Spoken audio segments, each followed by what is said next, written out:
बंदी छोड़ सतगुरु रामपाल जी परमेश्वर जी की जय हो। परम पिता परमात्मा सारी सृष्टि के रचनहार, कुल मालिक, असंख्य ब्रह्मांडों के स्वामी, जगत गुरु, तीनों लोकों में प्रवेश करके सबका धारण पोषण करने वाले राजाधिराज, आत्माधार, नाथों के नाथ, देवों के देव महादेव, सर्वेश्वर महेश्वर, मृत्युंजय, अजरो अमर, आदि अनादि सनातनी प्रभु, जगत पिता जगदीश्वर, श्री श्री 1008 की उपाधि के वास्तविक अधिकारी,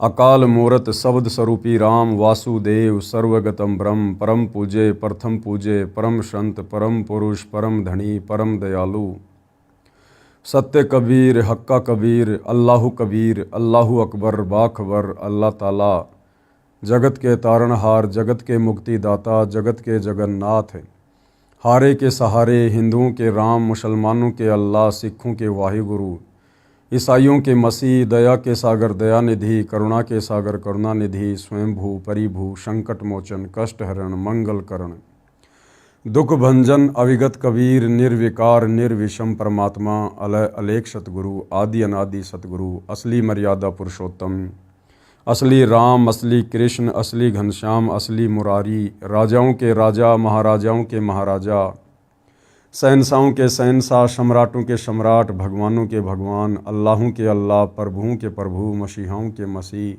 सच्चे वाहिगुरु, बाबाओं के बाबा, पीरों के पीर, सेठों के सेठ, जगत सेठ, सावलसा सेठ, सर्वगुण संपन्न, अनंत कोटि कलाओं के स्वामी, अनंत कोटि ब्रह्मांडों के नायक, योगियों में महायोगी, ध्यानियों में महाध्यानी, सिद्धों में परम सिद्ध, ज्ञानियों में तत्वज्ञानी, ब्रह्म ज्ञानी, महाज्ञानी, परम ज्ञानी, सर्वश्रेष्ठ ज्ञानी, विज्ञानी, युवा कबीर, समर्थ कबीर, असमवात, अमित ओजा, सच्चे रहनुमा, करीम अल्लाह, सुभान अल्लाह, दुनिया के अंतिम पैगंबर, 8 सितंबर 1951 से गांव धनाना, जिला सोनीपत, हरियाणा, भारतवर्ष की पावन भूमि पे प्रकट रियल कल की भगवान श्री नारायण साकार हरि, श्री बाबा साहेब नूर अनंत परमात्मा, सच्चे दरवेश, सच्चे बाखबर, संत श्रोमणी सतगुरु रामपाल जी परमेश्वर जी के चरण कमल में साध संगति से जुड़े हुए देश विदेश से आप और हम सभी सत्सेवक भाई बहनों का अनंत कोटि दंडवत प्रणाम। सत्साई भाई और बहनों, बहुत बड़ी मेहर, बहुत बड़ी दया पूज्य गुरुदेव भगवान की, परमेश्वर रामपाल जी की, विशेषकर हिंदू समाज के ऊपर।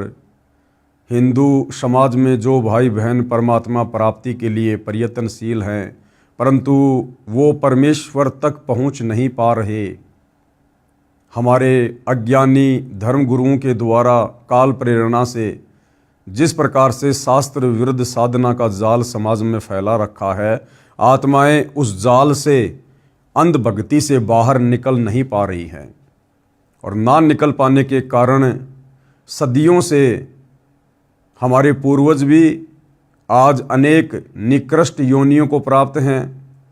कोई प्रेत बना हुआ है, कोई पितृ बना हुआ है, कोई भूत बना हुआ है, और हमारे अज्ञानी धर्मगुरु हमारे से भी उनके श्राद्ध निकलवा कर अर्थात भूत पूजा करवा कर उसी योनि में जाने के लिए तैयार कर रहे हैं।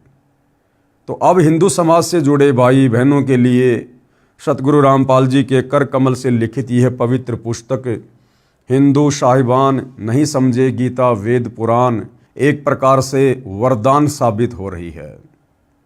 साथ में हम सतगुरु रामपाल जी के जितने भी फॉलोअर हैं भाई और बहनों, आप और हमने भी परमेश्वर के द्वारा लिखित इन पुस्तकों को बहुत ही गहनता से पढ़ना चाहिए, एक एक शब्द को ध्यानपूर्वक देखना चाहिए, क्योंकि हमारे जो अन्य भ्रमित भाई बहन हैं, वो चाहे किसी भी धर्म से हो, हिंदू, मुस्लिम, सिख, ईसाई, जैनी, यहूदी, बौद्ध, जब कभी हमारी उनसे ज्ञान चर्चा होगी तो हम उनको उसी समय संतुष्ट कर पाएंगे, समझा पाएंगे, जब हमें उन विषयों के विषय में जानकारी होगी। तो आप और हमने भी विशेष तौर पर गुरुदेव के द्वारा लिखित पुस्तकों को पढ़ना चाहिए, सुनना चाहिए। यदि वीडियो बन रहे हैं तो ध्यानपूर्वक वीडियो देखकर जानकारी प्राप्त करनी चाहिए। तो इसी कड़ी में आज इस पुस्तक पर हमारा ये 19वें नंबर का वीडियो है। प्रत्येक वीडियो में पूज्य गुरुदेव भगवान के आशीर्वाद से हमें अध्यात्म के विषय में कुछ न कुछ निष्कर्ष अवश्य मिलता है। भाइयों और बहनों, आज के इस एपिसोड में, इस वीडियो में हम जानेंगे कि ये जितने भी तीर्थ बने हैं, जितने भी धाम बने हुए हैं, बद्रीनाथ है, केदारनाथ है, अमरनाथ है, नैना देवी है, ज्वाला देवी है, यानी हिंदू धर्म में ज़्यादातर तीर्थ और धाम प्रचलन में हैं। अंध श्रद्धालु शास्त्र विरुद्ध साधना के तहत वहाँ पर जाते हैं, परंतु वहाँ जाने का उन्हें कोई फ़ायदा है या नहीं है, वो साधना शास्त्रों के अनुसार है या शास्त्रों के विरुद्ध है, या फिर हम भाई बहन हमारे अज्ञानी धर्म गुरुओं के द्वारा भ्रमित किए जाने से उन तीर्थों और धामों पर जाकर व्यर्थ में अपना समय और श्वासें ही बर्बाद कर रहे हैं। तो बहुत सारी बातें आज विशेषकर हिंदू समाज से जुड़े श्रद्धालुओं को जानने को मिलेंगी। तीर्थ तथा धाम क्या है? हिंदू समाज से जुड़े भाई ने प्रश्न किया कि तीर्थों धामों पर श्रद्धा से दर्शनार्थ तथा पूजा करने से हिंदू गुरुजन बहुत पुण्य बताते हैं। ये साधना लाभदायक है या नहीं, कृपया शास्त्रों के अनुसार बताएं। अब हिंदू समाज से जुड़े भाई बहनों को सतगुरु रामपाल जी के सत्संग सुनकर, उनके कर कमल से लिखित पुस्तकों को पढ़कर अध्यात्म के विषय में बहुत कुछ जानकारियां प्राप्त हो रही हैं। तो आगे से आगे उनकी जिज्ञासा बढ़ रही है। तो इसी जिज्ञासा के अंतर्गत हिंदू भाई ने सवाल किया कि जी ये हिंदू धर्म में विशेषकर जितने भी तीर्थ हैं, धाम हैं, हमारे गुरुजन कहते हैं कि वहाँ जाओगे तो तुम्हें पुण्य प्राप्त होगा, बहुत ज़्यादा लाभ प्राप्त होगा। तो वास्तव में वहाँ जाने से लाभ होगा या नहीं होगा, हमें थोड़ा परमाणु के साथ में समझाइए, जिस प्रकार से आपने पहले की सारी बातें परमाणु सहित बताई है। तो पूज्य गुरुदेव सतगुरु रामपाल जी ने क्या उत्तर दिया? तीर्थ या धाम वे पवित्र स्थान हैं जहाँ पर या तो किसी महापुरुष का जन्म हुआ था, या निर्वाण मतलब परलोकवास हुआ था, या किसी भगत ने साधना की थी, या कोई अन्य ऋषि या देवी देव की कथा से जुड़ी यादगारें हैं। विचार करें, पवित्र तीर्थ तथा पवित्र धाम तो यादगारें हैं कि यहाँ पर ऐसी घटना घटी थी ताकि उनका प्रमाण बना रहे। अब गुरुदेव भगवान हमें उदाहरण देकर समझा रहे हैं कि किस प्रकार से ये तीर्थ और धाम एक प्रकार से यादगारें हैं। क्या बता रहे हैं गुरुदेव? जैसे अमरनाथ धाम है, उसकी कथा सभी हिंदुओं को ज्ञान है कि उस एकांत स्थान पर श्री शिव जी ने अपनी पत्नी पार्वती जी को नाम दीक्षा दी थी, जिसका देवी जी जाप कर रही है, जिस मंत्र की साधना के प्रभाव से उनको अमरत्व प्राप्त हुआ। यानी अमरनाथ क्यों बना था? अमरनाथ वो जगह है जहाँ पर देवी पार्वती जी के पति श्री शंकर जी ने एकांत स्थान देखकर अपनी पत्नी पार्वती को अमर मंत्र दिए थे, उनको दीक्षा दी थी, और देवी जी को अमरत्व प्राप्त हुआ। अमरत्व का मतलब है जब तक श्री शंकर जी की उम्र है तब तक वो देवी पार्वती भी नहीं मरेगी, और जिस दिन श्री शंकर जी का समय पूरा हो जाएगा, उनका शरीर छूटने का समय होगा, उस वक्त देवी पार्वती का भी शरीर छूटेगा, अर्थात दोनों की मृत्यु होगी। वर्तमान में वह एक यादगार के अतिरिक्त कुछ भी नहीं है। अब वो जो अमरनाथ धाम है, अमरनाथ जगह है, वो केवल एक यादगार है, ताकि आने वाले समय में कोई इन बातों को, इन कथाओं को झुठला ना दे कि नहीं नहीं जी किसने देखा था, ऐसा नहीं हुआ, ये तो सब कहा सुनी बातें हैं। तो वहाँ पर जाकर उनको बताया जा सकता है कि देखो जी, सदियों से ये जो यादगार है, ये इसी बात का प्रमाण है कि यहाँ पर शंकर जी ने पार्वती जी को अमर मंत्र दिया था। वह प्रमाण है कि यहाँ पर वास्तव में देवी जी को श्री शिव भगवान ने अमर होने का मंत्र दिया था। यदि किसी को विश्वास नहीं हो रहा हो तो वहाँ जाकर देखकर भ्रम मिटा सकता है। परंतु कोई ये कहे कि उस स्थान के दर्शन करने तथा वहाँ दान धर्म करने से मुक्ति मिलेगी या भक्ति लाभ होगा, ऐसा कुछ भी नहीं है। अगर उस जगह पर बैठकर ही यदि हमें मुक्ति मिले, हमें लाभ मिले, तो फिर भगवान शंकर और पार्वती दोनों आजीवन वहीं बैठे रहते। उस स्थान को तो केवल श्री शंकर जी ने इतने समय के लिए चुना था ताकि देवी जी को मैं बोलकर वो अमर मंत्र सुना दूं, ताकि उन मंत्रों को कोई और ना सुन सके। इसलिए एकांत जगह देखकर वहां केवल देवी जी को मंत्र दिए गए थे। अब उस अमरनाथ स्थान पर जाने से, वहां पर बसने से, वहां पर दान धर्म करने से, वहां पर भंडारा करने से किसी प्रकार का कोई लाभ साधक को नहीं होने वाला है, क्योंकि उस अमरनाथ से मंत्र लेकर देवी पार्वती ने भी उन मंत्रों का जाप अपने घर पर ही किया था, ना कि उस अमरनाथ वाली जगह पर बैठकर। तो हमारे वहां जाने से हमें भी किसी प्रकार का कोई लाभ नहीं मिलना है।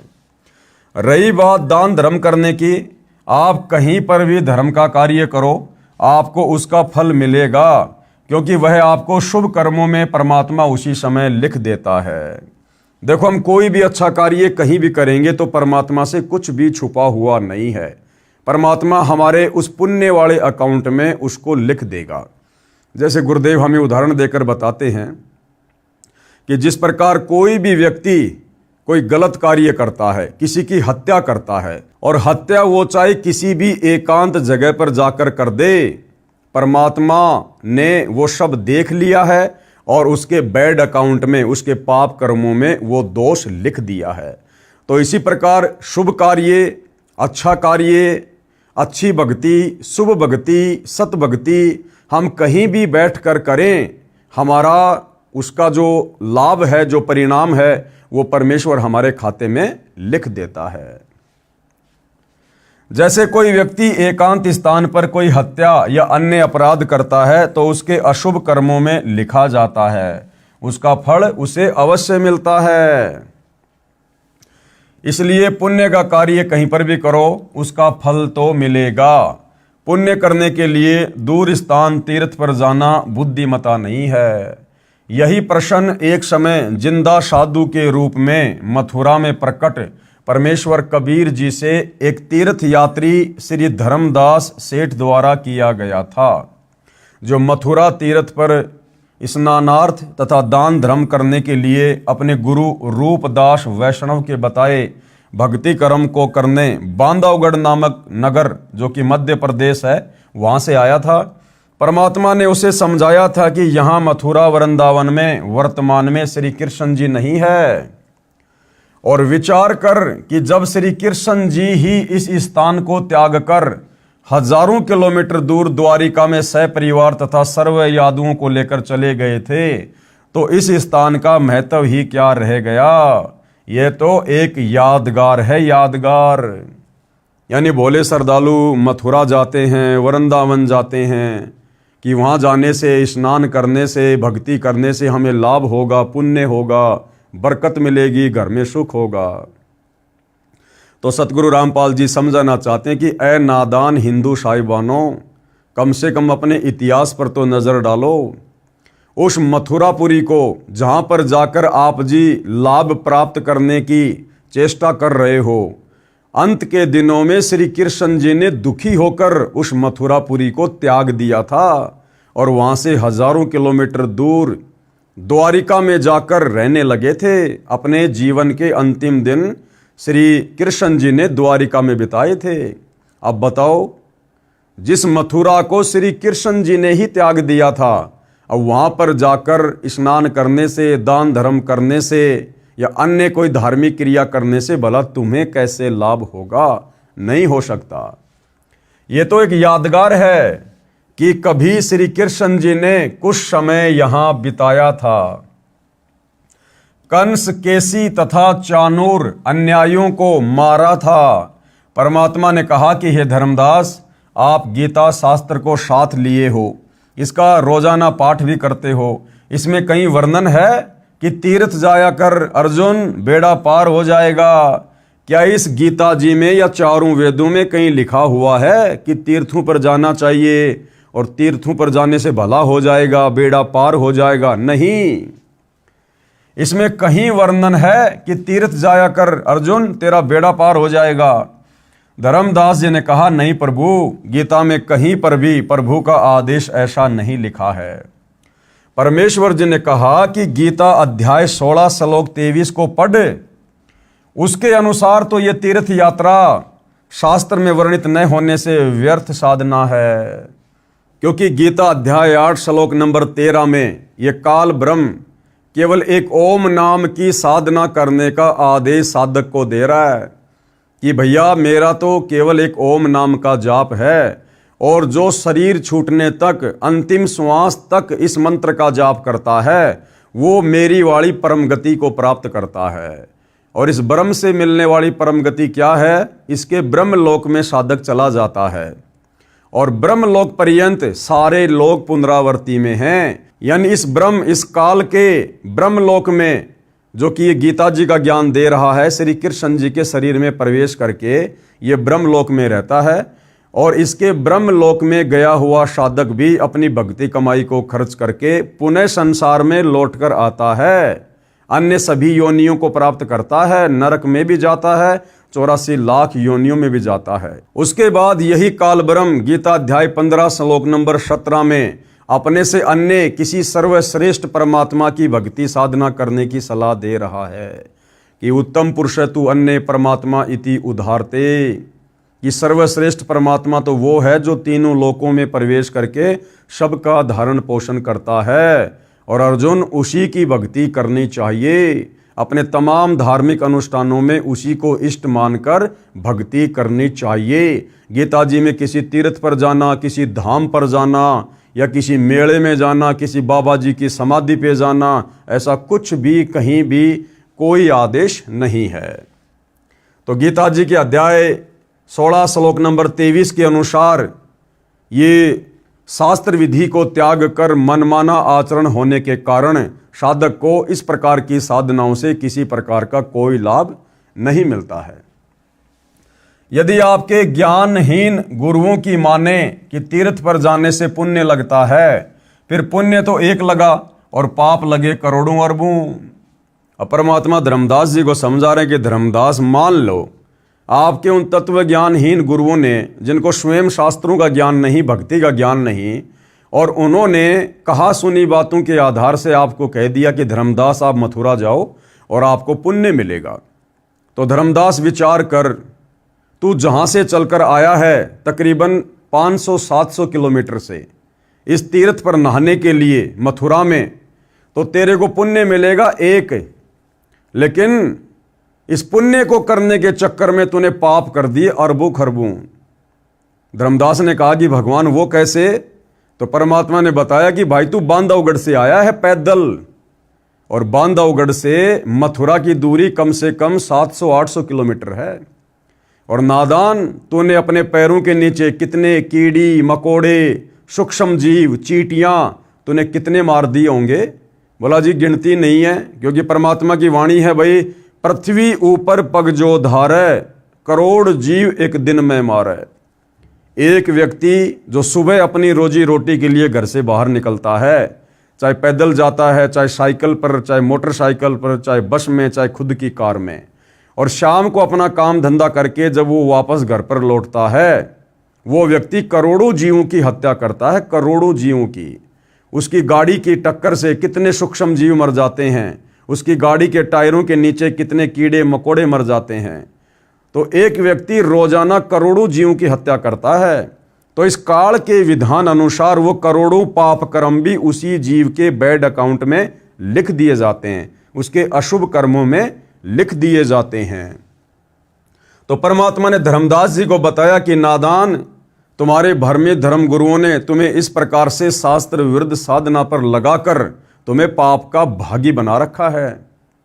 तेरे को बांधवगढ़ से मथुरा आने का पुण्य तो केवल एक मिलेगा, अगर तू मानता है तो। वैसे तो पुण्य मिलेगा नहीं, क्योंकि जो आपकी ये साधना है ये शास्त्र विरुद्ध है।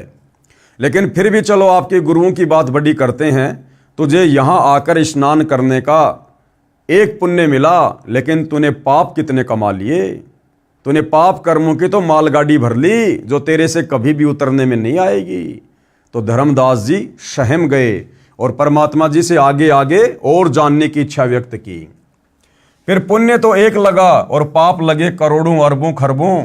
ये सुनकर सेठ धर्मदास अंधश्रद्धा भक्ति करने वाला कांप गया और उसका गला सूख गया। बोला कि हे जिंदा, इतने पाप कैसे लगे, कृपया समझाइए। तो परमेश्वर कबीर जी यानी जिंदा वेशधारी प्रभु यानी जिंदा महात्मा की वेश में परमात्मा धर्मदास जी को मिले थे। परमात्मा ने समाधान इस प्रकार किया, कहा कि हे धर्मदास, आप बांधवगढ़ से मथुरा नगरी में वृंदावन में आए हो। बांधवगढ़ यहाँ से लगभग 250 कोस लगभग 750 किलोमीटर है। वहां से यहाँ तक पैरों चलकर आने से आपके द्वारा अनेकों जीव हिंसा हो गई। आपने इस मथुरा तीर्थ के जल में स्नान किया। करोड़ों सूक्ष्म जीव भी तीर्थ के जल में थे, जो आपके स्नान करने से रगड़ लगने से मारे गए, तथा आप जी ने भोजन बनाने से पहले जो चौका गारा तथा गाय के गोबर से लीपा, उसमें उसी जल का प्रयोग किया, तथा पृथ्वी पर उपस्थित जीव चौका लीपते समय करोड़ों जीव मारे गए। ये सब पाप आपको लगे। आप बताओ कि आप लाभ का सौदा कर रहे हो या घाटे का। धर्मदास जी के मुख से कोई बात नहीं निकली, उत्तर नहीं आया, क्योंकि वह भय के कारण स्तब्ध हो गया था। कुछ क्षण के पश्चात परमात्मा जिंदा वेशधारी के चरणों में गिर गया तथा यथार्थ शास्त्रोक्त भक्ति बताने की याचना की कि हे परमात्मा, मुझे सत्य भक्ति साधना बताओ जो शास्त्रों के अनुसार है। मैं तो बड़ा पाप का भागी बन रहा हूं। परमात्मा कबीर जी ने शास्त्रों में वर्णित साधना करने को बताई तथा अन्य सब आन उपासना यानी पाखंड पूजा त्यागने को कहा कि धर्मदास, ये तीर्थों पे जाना, धामों पे जाना, ये पैदल यात्रा करना, ये कावड़ लेके आना, ये सब शास्त्रों के विरुद्ध होने से तुम्हें पाप का भागी बनाती है, पुण्य तुम्हें नहीं मिलता।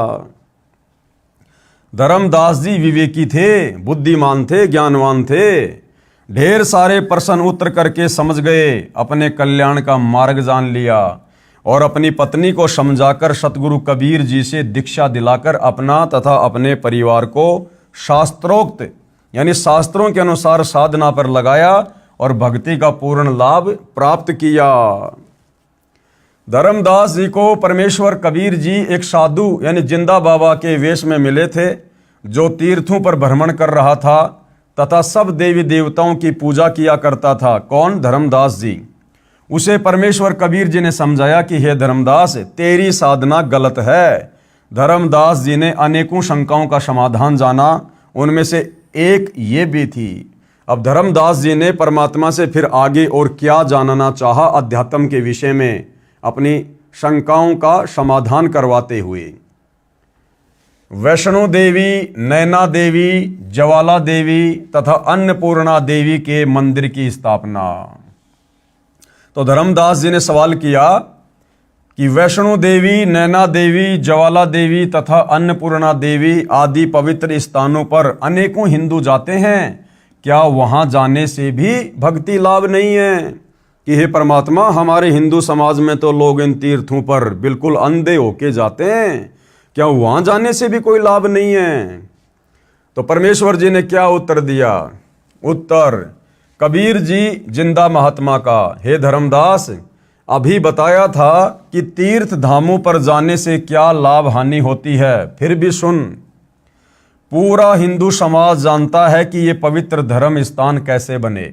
आप अनजान मत बनो। यानी ये कथाएं तो भाई सबने सुन रखी हैं कि इन तीर्थों की स्थापना कैसे हुई, इन धामों की स्थापना कैसे हुई, हमारे पुराणों में लिखा हुआ है। हमारे धर्मगुरु इन कथाओं में हमें यही तो सब कुछ बताते आ रहे हैं, लेकिन विचार ना उन धर्मगुरुओं ने किया और ना सुनने वाले श्रद्धालुओं ने किया।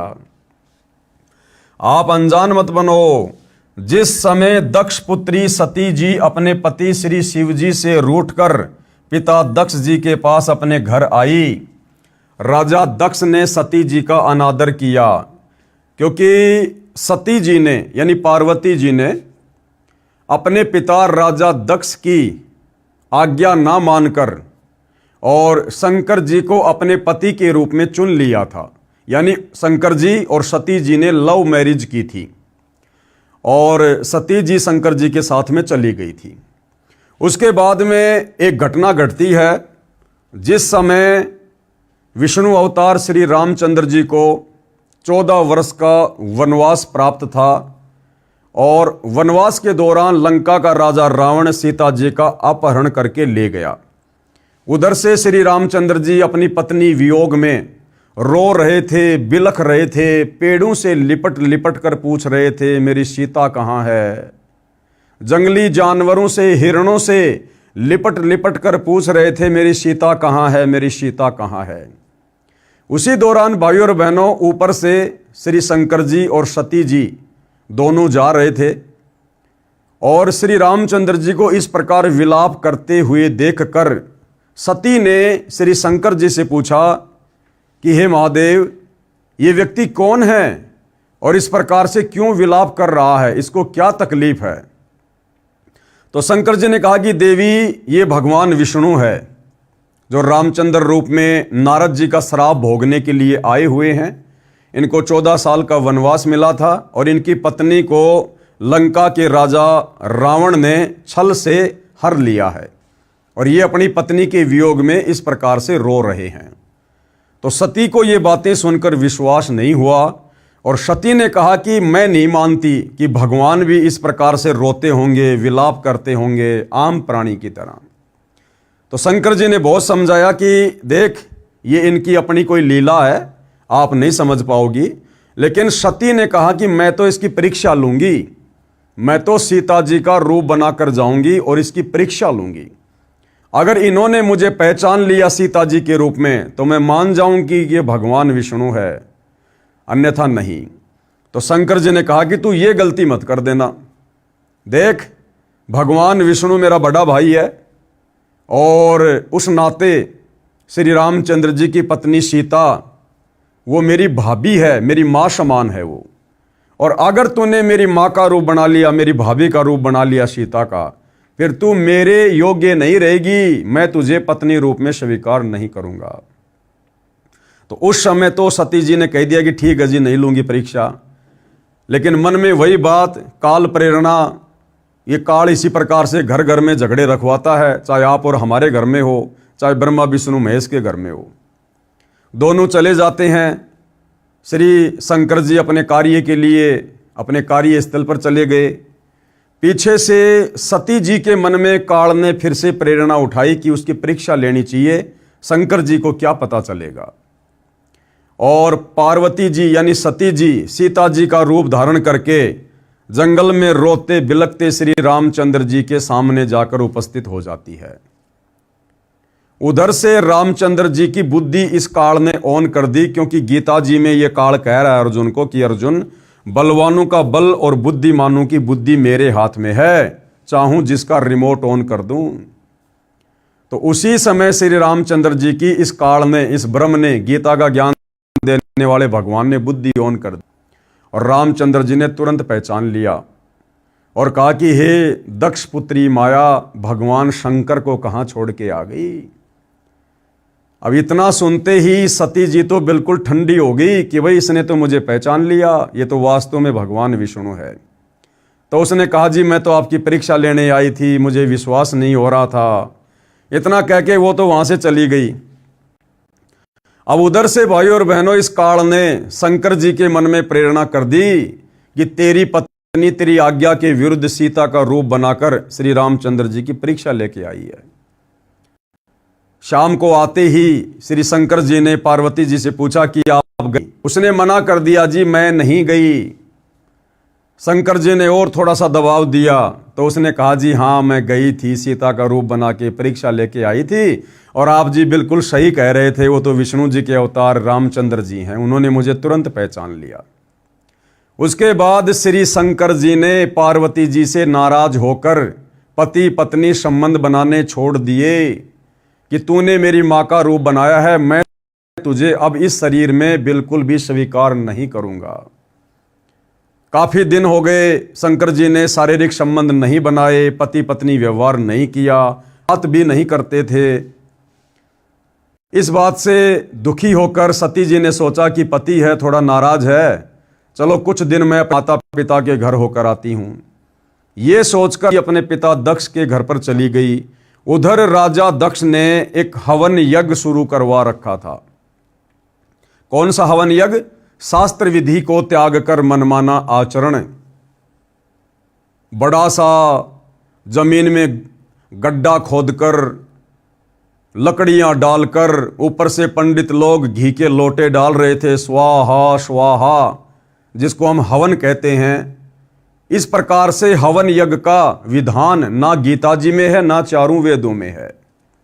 तो वहां पर हवन यज्ञ चल रहा था और वहां जाकर सती जी ने देखा कि मेरे पिताजी ने मेरी सभी बहनों के पतियों का भाग निकाल रखा है, सबके बैठने के लिए व्यवस्था कर रखी है, परंतु मेरे पति शंकर जी का कहीं कोई हिस्सा नहीं है। उसने अपने पिता दक्ष से पूछा तो दक्ष ने कहा कि पहले ये बता, तेरे को यहां पर बुलाया किसने, तू आई क्यों यहां पर?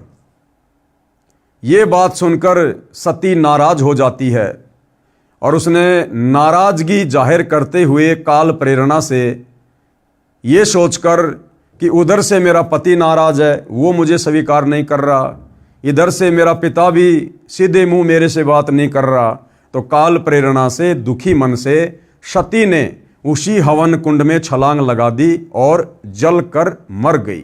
अब ये सूचना प्राप्त करके शंकर जी बड़े क्रोधित हुए और उन्होंने एक शक्ति प्रकट की जिसको काल भद्र कहते हैं, और बहुत सारी सेना देकर उसको भेज दिया कि राजा दक्ष की गर्दन काट दो। अब भाई और बहनों, वहां पर काल भद्र चला जाता है और वहां पर नरसंहार करता है, राजा दक्ष का भी शीश काट देता है। बाद में देवी देवताओं की प्रार्थना पर फिर बकरे का मुंह राजा दक्ष को लगाया जाता है और उधर से शंकर जी भी वहां चले जाते हैं और शंकर जी अपनी पत्नी पार्वती को, जो कि हवन कुंड में छलांग लगाकर जल गई थी, वो जितना भी उसका शरीर बचा हुआ था, अध जला था, उसको लेकर हजारों वर्षों तक अपनी पत्नी के मोह में, प्रेम में रोते रहे, बिलखते रहे, चिल्लाते रहे, उस कंकाल को अपनी पत्नी मानकर। क्योंकि भाई और बहनों, ये त्रिगुणमयी माया है। गीता ज्ञानदाता ने अध्याय 7 श्लोक नंबर 12 में ब्रह्मा विष्णु महेश को त्रिगुणमयी माया का नाम दिया है। ये तीनों देवता एक एक गुण से युक्त हैं। श्री ब्रह्मा जी रजोगुण से युक्त हैं, विष्णु जी सतोगुण से युक्त हैं, शंकर जी तमोगुण से युक्त हैं, और साथ में अन्य माया भी इनके ऊपर इसी प्रकार से छाई रहती है। यानी श्री ब्रह्मा जी खुद तो रजोगुण से युक्त हैं ही हैं, साथ में विष्णु के सतोगुण और शंकर जी के तमोगुण से भी युक्त हैं। इसी प्रकार विष्णु जी में खुद का तो सतोगुण है ही है, साथ में ब्रह्मा जी का रजोगुण और शंकर जी का तमोगुण भी उनमें समाया हुआ है। ठीक इसी प्रकार श्री शंकर जी खुद तो तमोगुणी हैं ही हैं, साथ में ब्रह्मा जी का रजोगुण और विष्णु जी का सतोगुण भी उनमें पैरालल है, बराबर है, और ये भी तीनों गुणों के प्रभाव से प्रभावित रहते हैं। तो श्री शंकर जी ने इस प्रकार से मोह में अपनी पत्नी के अध जले शरीर को अपने सीने से चिपकाकर, और पुराण में लिखा है 10,000 वर्षों तक वो घूमते रहे, रोते रहे, हाय सती हाय सती हाय सती। जिस प्रकार बंदरिया का बच्चा मर जाता है और बंदरिया अपने पुत्र मोह में, संतान मोह में उस मरे हुए बच्चे को छाती से लिपटाकर घूमती रहती है, यही हाल भगवान शंकर का हो गया। अब भाइयों और बहनों, काफ़ी समय बाद में जब देवी देवताओं ने देखा भैया ऐसे तो बात नहीं बनेगी, तो काल प्रेरणा से फिर भगवान विष्णु को प्रेरित किया गया कि किसी भी प्रकार से इसके शरीर से चिपटी हुई सती जी की जो देह है, जो कंकाल है, इसको शंकर जी से दूर किया जाए। तो काल ने प्रेरणा की विष्णु जी में, और उधर से भाइयों और बहनों, काल के हर कार्य में, क्योंकि काल हर कार्य करता है इस भक्ति के विधान को बिगाड़ने के लिए, लेकिन परमात्मा कबीर देव परम अक्षर ब्रह्म उसी काल के कार्यों के माध्यम से उस भक्ति के विधान को संवारने का कार्य भी करते हैं। तो परमेश्वर कबीर जी की प्रेरणा कह लीजिए या फिर काल की प्रेरणा कह लीजिए, विष्णु जी ने अपने सुदर्शन चक्कर से सती के कंकाल के अनेकों टुकड़े किए और उसके शरीर के जो जो टुकड़े जहां जहां जाकर गिरे वहां पर तीर्थों की स्थापना हो गई, वहां पर धाम पूजा शुरू हो गई। अब भाइयों और बहनों, परमात्मा कबीर जी ने ये प्रेरणा इसलिए की ताकि आने वाले समय में ये घटनाएं घटित हुई थी, कोई इनको झुठला ना दे। और जिस समय ये घटना घटित हुई थी सती वाली, दक्ष वाली, उस समय भाइयों और बहनों भक्ति युग नहीं था, वो मोक्ष का प्राइम टाइम नहीं था। मोक्ष का प्राइम टाइम तो ये वक्त है जिसमें आज और हम पैदा हैं, कलयुग की बिचली पीढ़ी। तो परमात्मा ने हम आत्माओं को किसी न किसी तरह से, भले वो शास्त्र विरुद्ध साधना ही थी, आप और हमें भक्ति से जोड़ के रखना था, आप और हमें भक्ति भाव से, धार्मिकता से जोड़ के रखना था, अन्यथा हम नास्तिक हो जाते, नास्तिक। और आज जब परमेश्वर पृथ्वी पर प्रकट हैं तो हम उनकी एक भी बात ना मानते, एक भी बात। तो इसके बहुत सारे रीजन होते हैं, समय आने पर हम सबको धीरे धीरे समझ में आने लगते हैं। तो कहने का मतलब है, धर्मदास जी को कबीर परमात्मा जिंदा महात्मा के रूप में ये कथा सुना रहे हैं, राजा दक्ष और पार्वती वाली, शंकर जी और पार्वती वाली। तो राजा दक्ष ने सती जी का अनादर किया। राजा दक्ष उस समय यज्ञ कर रहे थे, बहुत बड़े हवन कुंड में हवन यज्ञ चल रहा था। सती जी अपने पिता की बातों का दुख मानकर हवन कुंड की अग्नि में गिरकर जल मरी। भगवान शिव को पता चला तो उन्होंने बचे हुए नर कंकाल को उठाया तथा पत्नी के वियोग में उसे उठाए फिरते रहे। पत्नी के मोहवश महादुखी थे। बताओ, हमारे भगवान भी शंकर, जिनको महादेव कहते हैं, मृत्युंजय कहते हैं, सर्वेश्वर कहते हैं, भगवान शंकर भी मोह माया के वशीभूत हैं।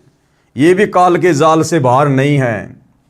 आपके पुराण में लिखा है कि 10,000 वर्षों तक सती पार्वती जी के कंकाल को लिए घूमते रहे। फिर श्री विष्णु जी ने सुदर्शन चक्र से उस कंकाल यानी अस्थि पिंजर के टुकड़े टुकड़े कर दिए।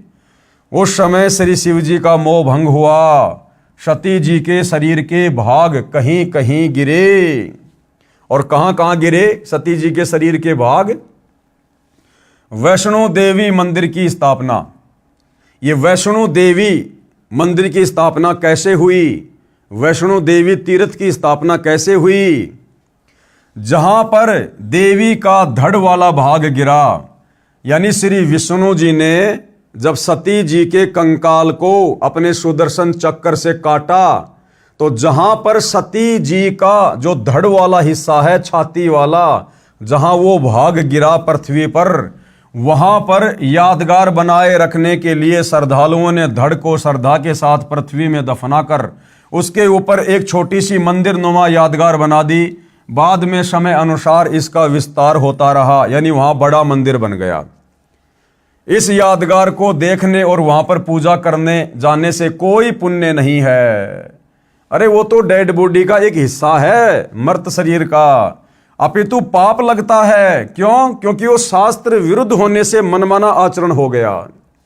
अपितु पाप लगता है, जो आने जाने में जीव हिंसा होती है। फिर नैना देवी कैसे बनी? नैना देवी के मंदिर की स्थापना। अब जहां पर सती जी के वो आंखों वाला हिस्सा गिरा, वहां पर नैना देवी के रूप में यादगार स्थापित हो गई।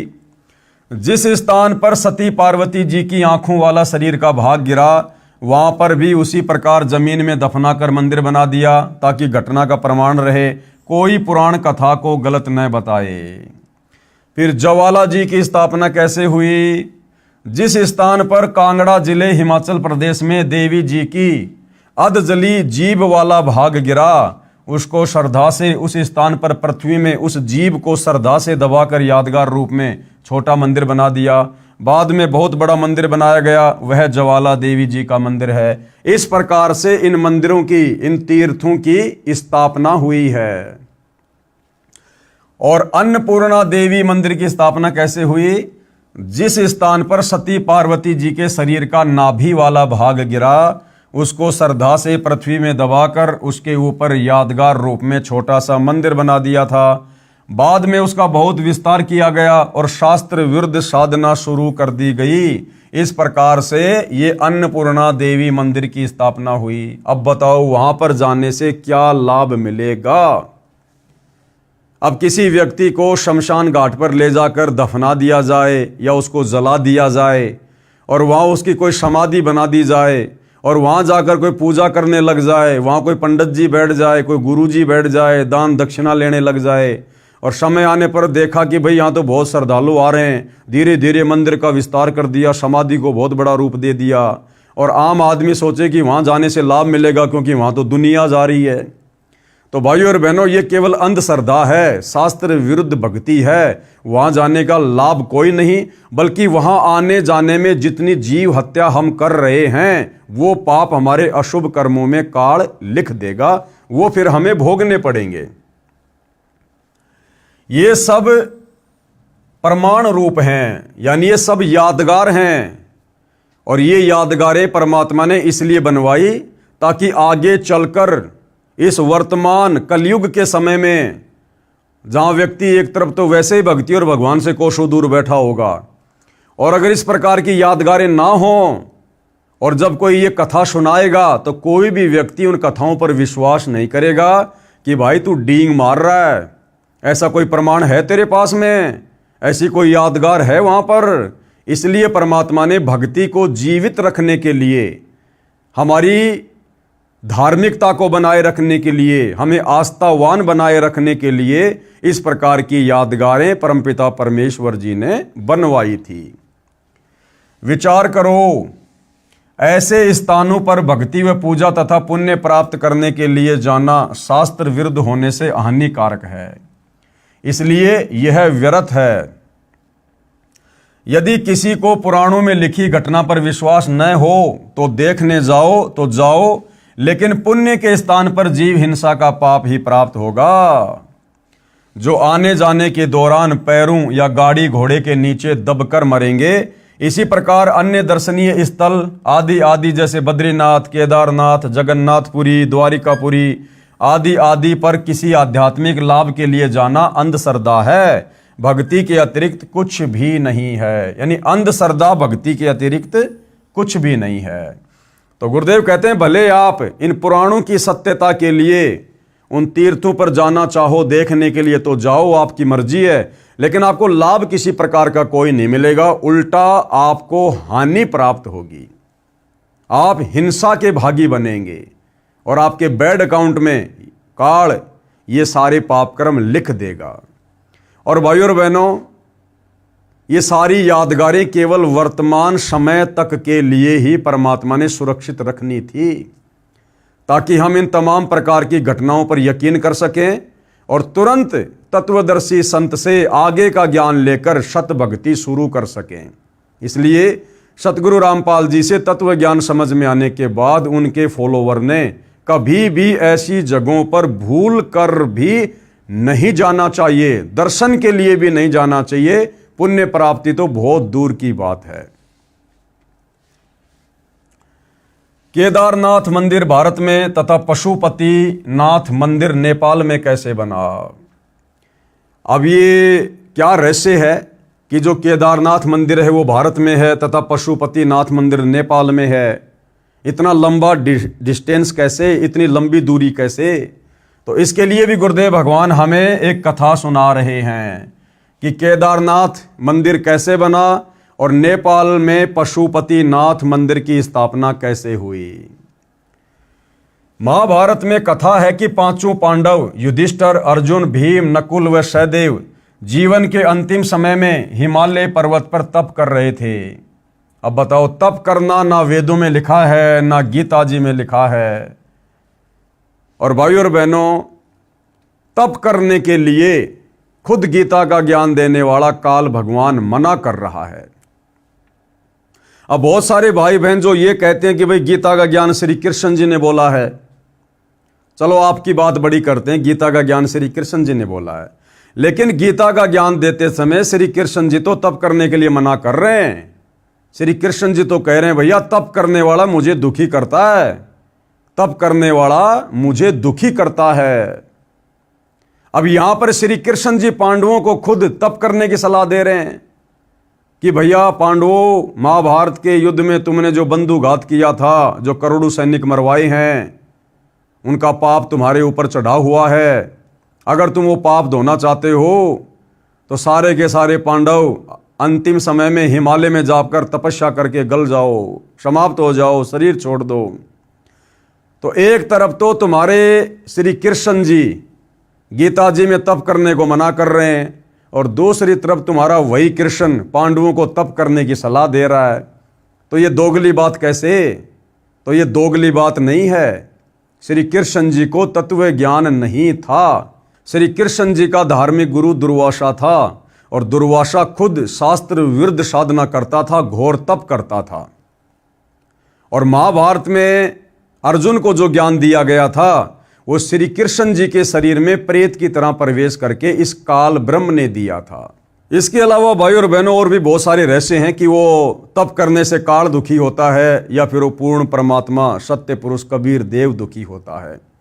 खैर ये बातें आपको धीरे धीरे समझ में आएंगे जब आप अध्यात्म में आगे बढ़ेंगे। लेकिन कहने का मतलब ये है, यदि हिंदू श्रद्धालुओं के अनुसार गीता जी का ज्ञान श्री कृष्ण जी ने बोला था तो भैया श्री कृष्ण जी तो गीता जी में तप करने वालों को ये कह रहे हैं कि उनको तो मैं आसुर योनियों में डालूंगा, नरक में डालूंगा जो तप करते हैं, क्योंकि तप करने वाले शरीर में विराजमान मुझ परमात्मा को भी दुखी करते हैं, वो कृष्ण करते हैं। तो दूसरी तरफ फिर श्री कृष्ण जी पांडवों को तप करने की सलाह क्यों दे रहे हैं? हिमालय में जाकर। अर्थात गीता जी का ज्ञान श्री कृष्ण जी ने नहीं बल्कि श्री कृष्ण जी के शरीर में प्रेत की तरह प्रवेश करके इस काल ब्रह्म ने दिया था। तो ये जो तप करने का विधान है ये शास्त्रों के विरुद्ध है। एक दिन सदाशिव यानी काल ब्रह्म ने दुधारू भैंस का रूप बनाया।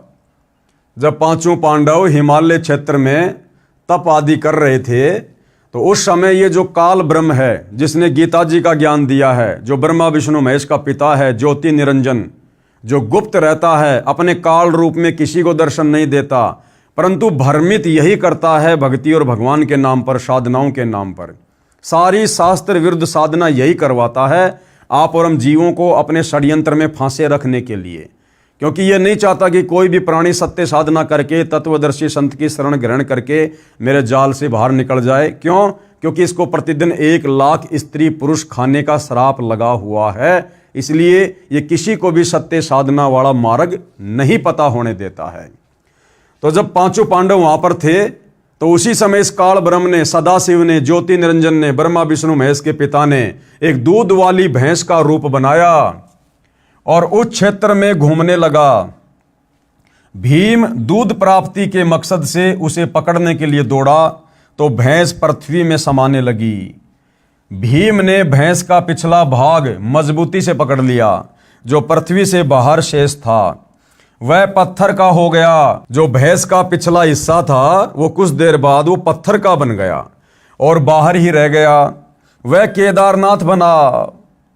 भैंस के शरीर के अन्य भाग जैसे अगले पैर, पिछले पैर आदि आदि जहां जहां निकले वहां पर अन्य केदार बने। ऐसे ऐसे 7 केदार हिमालय में बने। उस भैंस का सिर वाला भाग काठमांडू में निकला जिसको पशुपति कहा गया। उसके ऊपर मंदिर बना दिया गया। उस भैंस के पिछले भाग पर तथा अन्य अंग जहां जहां निकले उनको केदार नाम देकर यादगार बना दी गई थी कि यह पौराणिक घटना सत्य है, ये साक्षी है। सब मंदिर किसी न किसी कथा के साक्षी हैं परंतु पूजा करना गलत है। अब बताओ भाई, उस केदारनाथ में जाकर भैंस का पिछला हिस्सा जो टट्टी पेशाब का हिस्सा है, मलमूत्र का हिस्सा है, उस भैंस के पिछले भाग को पूजने से क्या मिलेगा जो पत्थर की शिला है? ये विचार करने की बात है। अरे पूजना तो हमने परमात्मा को है जो परम सुखदायक है। हमने भैंस का पीछे का मलमूत्र का हिस्सा थोड़े ना पूजना है। उस पत्थर को वहां जाकर पूजने से अगर लाभ मिलता है तो अपने घर पर जिंदा भैंस का पिछला हिस्सा पूज लो भाई, घर बैठे लाभ हो जाएगा।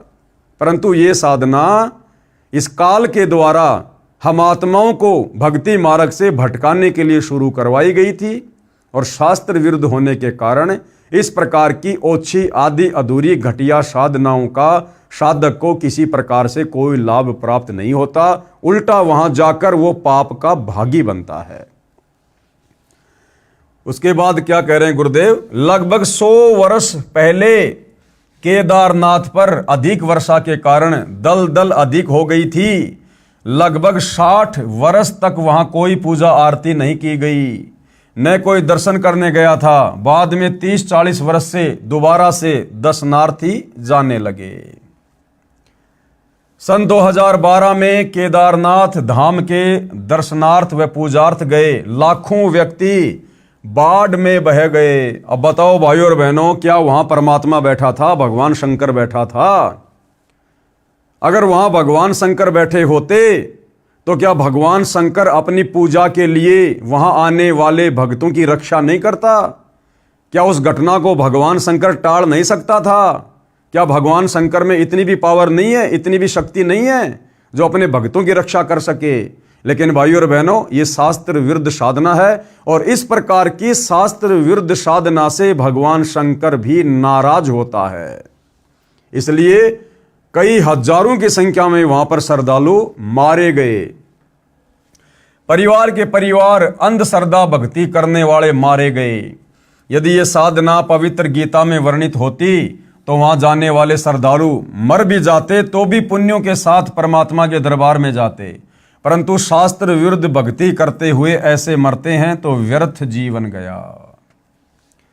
तीर्थ तथा धाम की अन्य जानकारी। अब ये तो भाइयों और बहनों मोटे मोटे धाम थे, मोटे मोटे तीर्थ थे, केदारनाथ, बद्रीनाथ, अमरनाथ, पशुपतिनाथ। इसके अलावा भी और बहुत सारे तीर्थ हमारे भारत देश में हैं, जहाँ पर प्रतिवर्ष लाखों की संख्या में अंध श्रद्धालु पुण्य प्राप्त करने के लिए, या वर्तमान में तो बहुत सारे भाई बहन खाली पिकनिक मनाने के लिए, घूमने फिरने की दृष्टि से भी जाते हैं। तो वहाँ जाने से उनको लाभ होता है या नहीं होता है? वो साधना शास्त्रों के अनुकूल है या शास्त्रों के विरुद्ध है? और वो तीर्थ कौन कौन से हैं, कहाँ कहाँ हैं और कैसे उन तीर्थों की स्थापना हुई? जब हम उनके विषय में जानेंगे तो भाइयों और बहनों, वहाँ जाने का शौपन में भी हमारा मन नहीं करेगा। उन तीर्थों पर जाने का शौपन में भी हमारा मन नहीं करेगा जिन तीर्थों पर आध्यात्मिक अज्ञानता के चलते हमारे नादान धर्मगुरुओं द्वारा भ्रमित किए जाने के कारण लाखों श्रद्धालु प्रतिवर्ष जाते हैं और सैकड़ों की संख्या में तो आते जाते समय रास्ते में एक्सीडेंट में मर जाते हैं। क्यों? क्योंकि हम हिंदू भाई बहनों को अपने धर्म ग्रंथों में लिखी उन तीर्थों के विषय में जो सत्यता है अभी उसका ज्ञान नहीं है। हम केवल भेड़ चाल में चल रहे हैं, हम देखा देखी को ज्यादा महत्व देते हैं। और जब हमें सत्यता का पता चलेगा कि उन तीर्थों की स्थापना कैसे हुई, कैसे कैसे घटिया कर्म वहां किए गए जिस कारण से वो तीर्थ कहलाए, अब यदि हम वहां लाभ प्राप्ति के लिए जाएंगे तो हमारे से बड़ा मूर्ख फिर कोई नहीं कहलाएगा। तो हकीकत क्या है जो हमारे पुराणों में वर्णित है? तीर्थ तथा धाम की अन्य जानकारी। किसी साधक ऋषि ने किसी स्थान या जलाशय पर बैठकर साधना की या अपनी आध्यात्मिक शक्ति का कोई प्रदर्शन किया, वह अपनी भक्ति कमाई करके साथ ले गया तथा अपने इष्ट लोक को प्राप्त हुआ। उस साधना स्थल का बाद में तीर्थ या धाम नाम पड़ गया। अब कोई उस जगह को देखने जाए कि यहाँ कोई साधक रहा करता था, कि यहाँ कोई बहुत बड़ा भगत रहा करता था पहले, उसने बहुतों का कल्याण किया। अब न तो वहाँ संत जी है जो उपदेश दे, वह तो अपनी कमाई करके चला गया शरीर छोड़ के। विचार करें, कृपया तीर्थ व धाम को हमाम दस्ता जाने। हमाम दस्ता क्या होता है? एक लोहे का उखड़ होता है, एक छोटा सा लोहे का मूसल होता है और कोई भी चीज़ उसमें कूटी जाती है, उसको हमाम दस्ता कहते हैं। 1 फुट का लोहे का गोल पात्र लगभग 9 इंच परिधि का उखड़ जैसा होता है तथा 1.5 फुट लंबा तथा 2 इंच परिधि का गोल लोहे का डंडा सा मूसल जैसा होता है, जो सामग्री व दवाइयां आदि कूटने के काम आता है। उसको कहते हैं हमाम दस्ता। एक व्यक्ति अपने पड़ोसी का हमाम दस्ता मांग कर लाया। उसने हवन की सामग्री कूटी तथा मांझ धोकर लौटा दिया। जिस कमरे में हमाम दस्ता रखा था उस कमरे में सुगंध आने लगी। घर के सदस्यों ने देखा कि यह सुगंध कहाँ से आ रही है, तो पता चला कि हमाम दस्ते से आ रही है। वे समझ गए कि पड़ोसी ले गया था, उसने कोई सुगंध युक्त वस्तु कूटी है। कुछ दिन बाद वह सुगंध भी आनी बंद हो गई। ठीक इसी प्रकार ये तीर्थ हैं भाइयों और बहनों। उस जगह पर जहां आज तीर्थ बने हुए हैं, किसी भगत ने, किसी साधक ने, किसी ऋषि ने, जैसा भी उसको ज्ञान प्राप्त था, उसने वो साधना की थी, वो भक्ति की थी। और जब उसका शरीर छूटा तो उसके बाद अपनी भक्ति कमाई को लेकर वो अपने इष्ट के धाम में चला गया, जहां तक कि उसने साधना की थी। अब वो तो अपनी सारी भक्ति कमाई लेकर चला गया। अब वहां जाने से आप और हमें क्या मिलेगा? वहां तो केवल उस हमाम दस्ते की तरह कुछ दिन के लिए वो सुगंध है।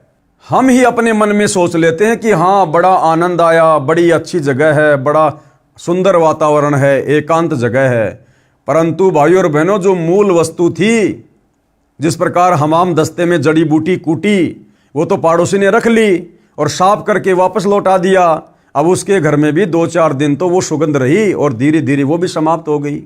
तो इन तीर्थों को बने हुए भाई और बहनों हजारों वर्ष हो चुके हैं, हजारों वर्ष। और अब तो उन तीर्थों पर वो गंध भी नहीं है, वो सुगंध भी नहीं है, वो भी समाप्त हो चुकी है।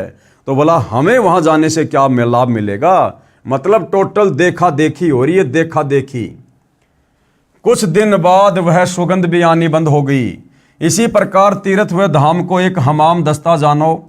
जैसे सामग्री कूटने वाले ने अपनी सर्व वस्तु पहुंच कर रख ली, खाली हमाम दस्ता लौटा दिया। अब कोई उस हमाम दस्ते को सूंघ कर ही कृतार्थ माने तो नादानी है। उसको भी सामग्री लानी पड़ेगी, तब पूर्ण लाभ होगा।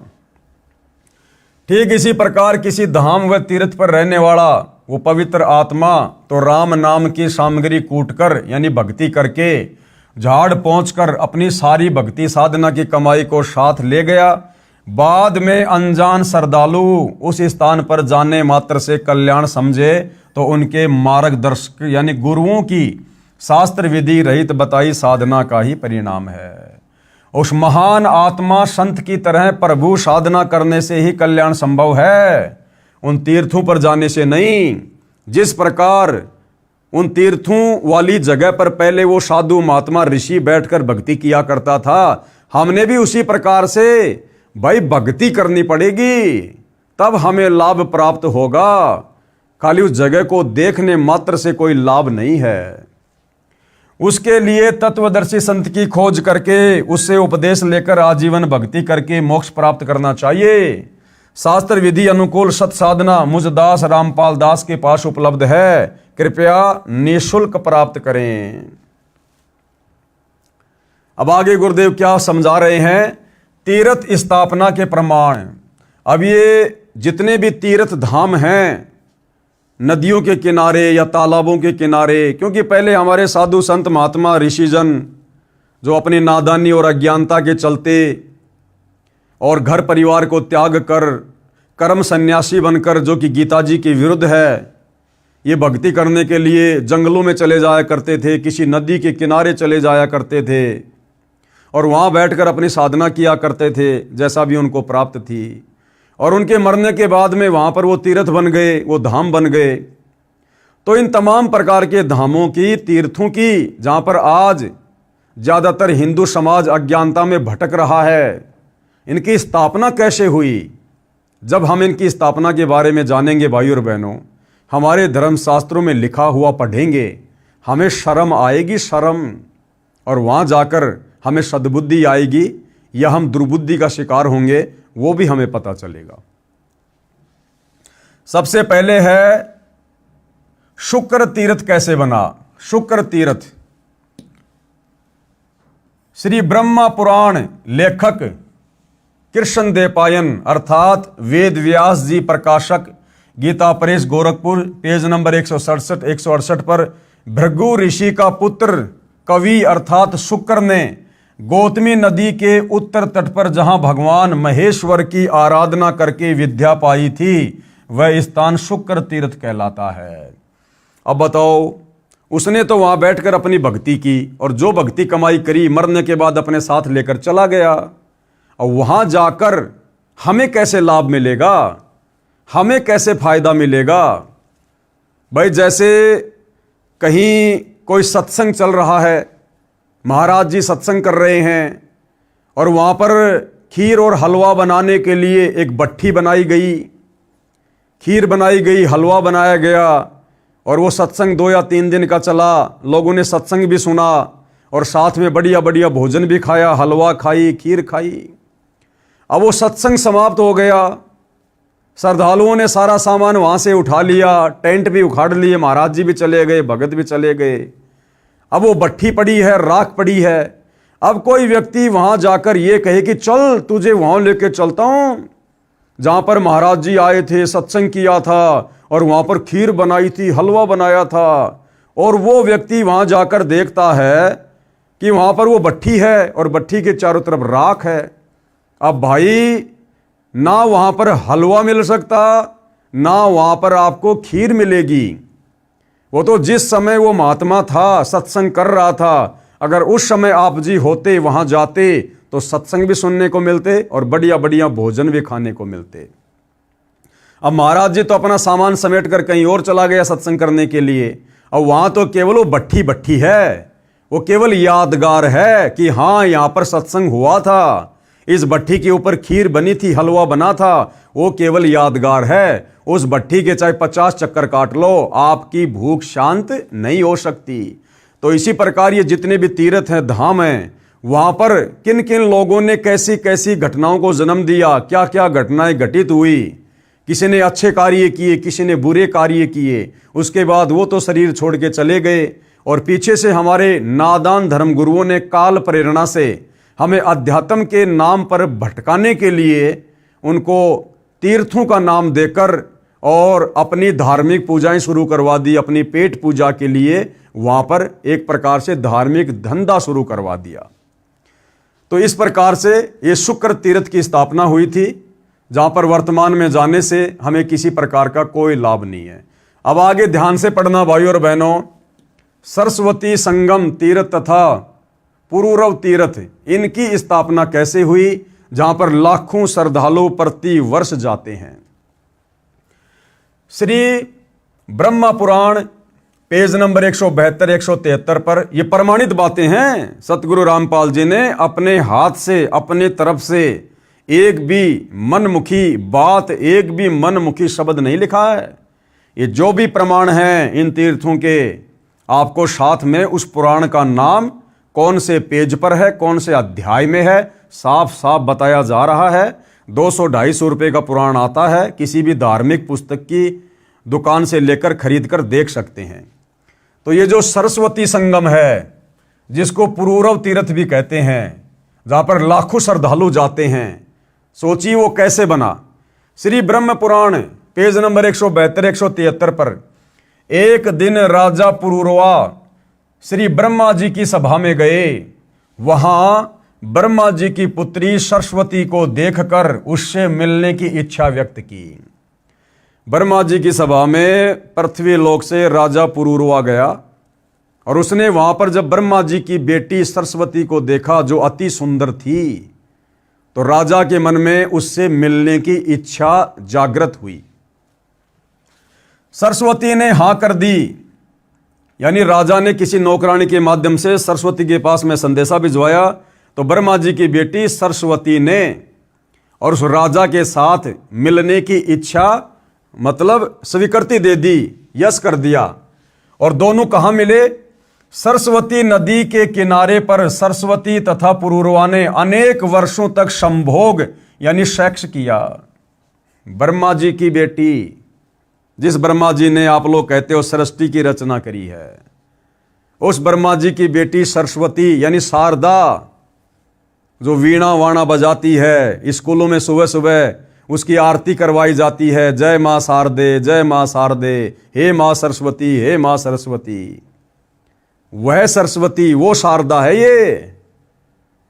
और क्या किया उन्होंने?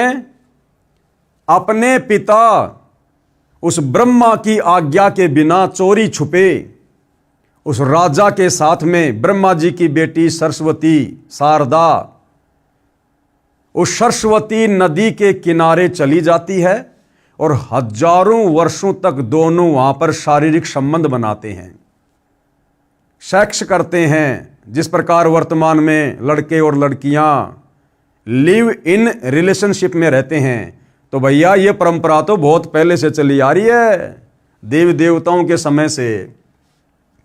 सरस्वती नदी के तट पर सरस्वती तथा पुरूरवा ने अनेक वर्षों तक संभोग यानी सेक्स किया। एक दिन ब्रह्मा ने उनको विलास करते देख लिया। एक दिन ब्रह्मा जी ने अपनी बेटी सरस्वती को और उस राजा पुरूरवा को शारीरिक संबंध करते समय, सेक्स करते समय देख लिया, पकड़ लिया। अपनी बेटी को श्राप दे दिया। ब्रह्मा जी ने श्राप दे दिया सरस्वती को। क्या? वह नदी रूप में समा गई। जहां पर पुरूरवा तथा सरस्वती ने संभोग किया था, यानी कई वर्षों तक शारीरिक संबंध बनाते रहे, वो कुकर्म करते रहे, वह पवित्र तीर्थ सरस्वती संगम नाम से विख्यात हो गया। जहां पर पुरूरवा ने महादेव की भक्ति की, वह स्थान पुरूरवा तीर्थ नाम से विख्यात हुआ। अब बताइए भाइयों और बहनों, ऐसी गंदी हरकत से जिस सरस्वती तीर्थ का जन्म हुआ, उस तीर्थ पर जाने से, पूजा करने से, भक्ति करने से क्या कभी हमें सद्बुद्धि मिलेगी? हम उल्टा दुर्बुद्धि का शिकार होंगे।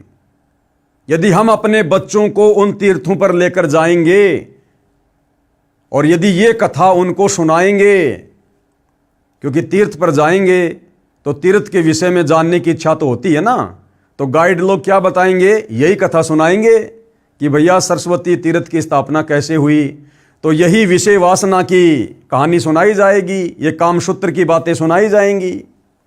तो सोचिए आपके मन में क्या गंदे विचार उत्पन्न होंगे, आपके बच्चों के मन में क्या गंदे विचार उत्पन्न होंगे। आपको क्या मिला वहां जाकर, भक्ति या बकवाद? इसलिए सतगुरु रामपाल जी इन सभी तीर्थों पर, धामों पर ना जाने की सलाह देते हैं, क्योंकि ये शास्त्र विरुद्ध साधना है। गीता अध्याय 16 श्लोक 23 के अनुसार शास्त्र विधि को त्याग के जो मनमाना आचरण किया जाता है, उससे ना कोई लाभ मिलता है, ना कोई सिद्धि मिलेगी, ना कोई रिद्धि मिलेगी और ना अंत में मोक्ष मिलेगा। तो ये है भाइयों और बहनों सरस्वती संगम तीर्थ की कहानी। आगे देखिए 3 नंबर, वृद्धा संगम तीर्थ। इस वृद्धा संगम तीर्थ की नींव कैसे पड़ी? श्री ब्रह्म पुराण पेज नंबर 173 से 175। एक गौतम ऋषि थे, उनका 1000 वर्ष की आयु तक विवाह नहीं हुआ। वह वेद ज्ञान भी नहीं पढ़ा था, केवल गायत्री मंत्र याद था, उसी का जाप करता था। एक दिन वह एक पर्वत पर एक गुफा में गया। वहां पर 90,000 वर्ष की आयु की एक बुढ़िया स्त्री मिली। दोनों ने विवाह कर लिया।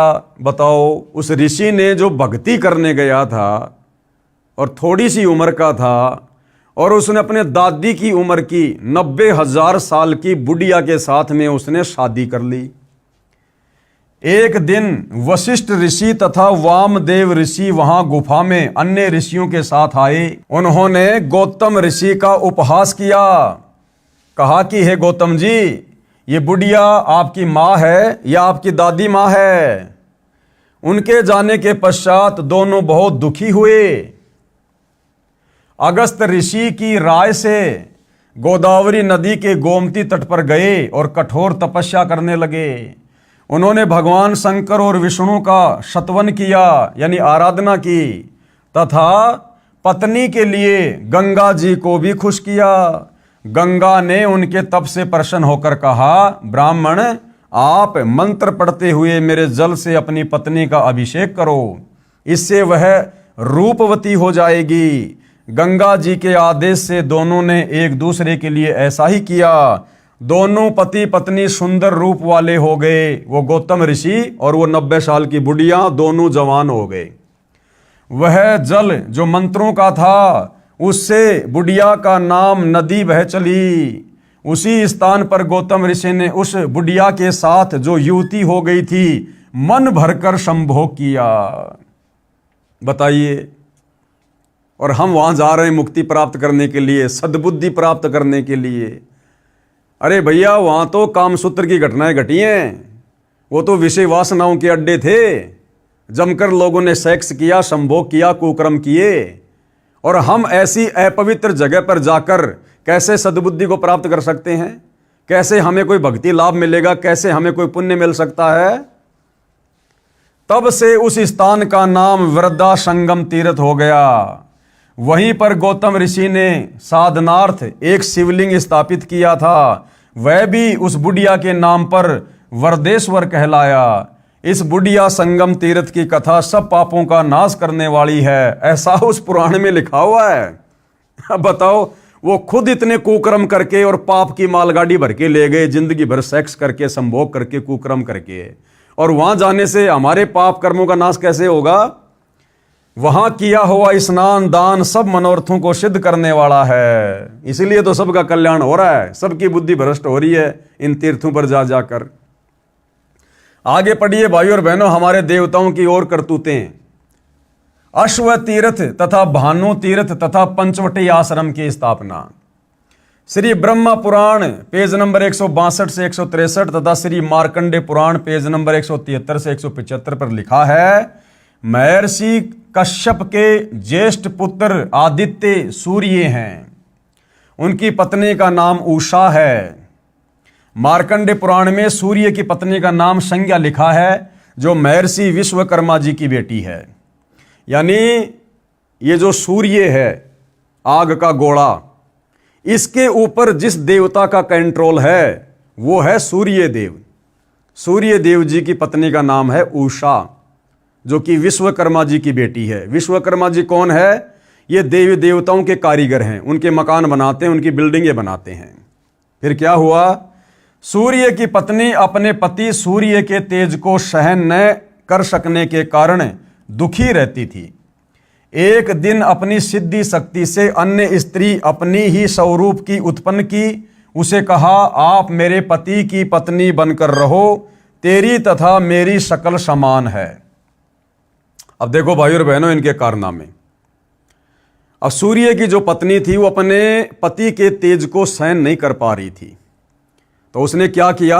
अपनी वचन शक्ति से एक स्त्री को उत्पन्न किया और अपने उस पति के लिए, उसके साथ संभोग करने के लिए उसको वहीं छोड़ दिया।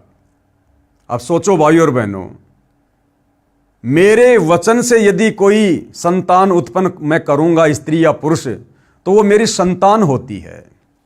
अब बताओ, उसने अपनी ही वचन से उत्पन्न बेटी को, स्त्री को, और अपने ही पति के समक्ष संभोग के लिए पेश कर दिया।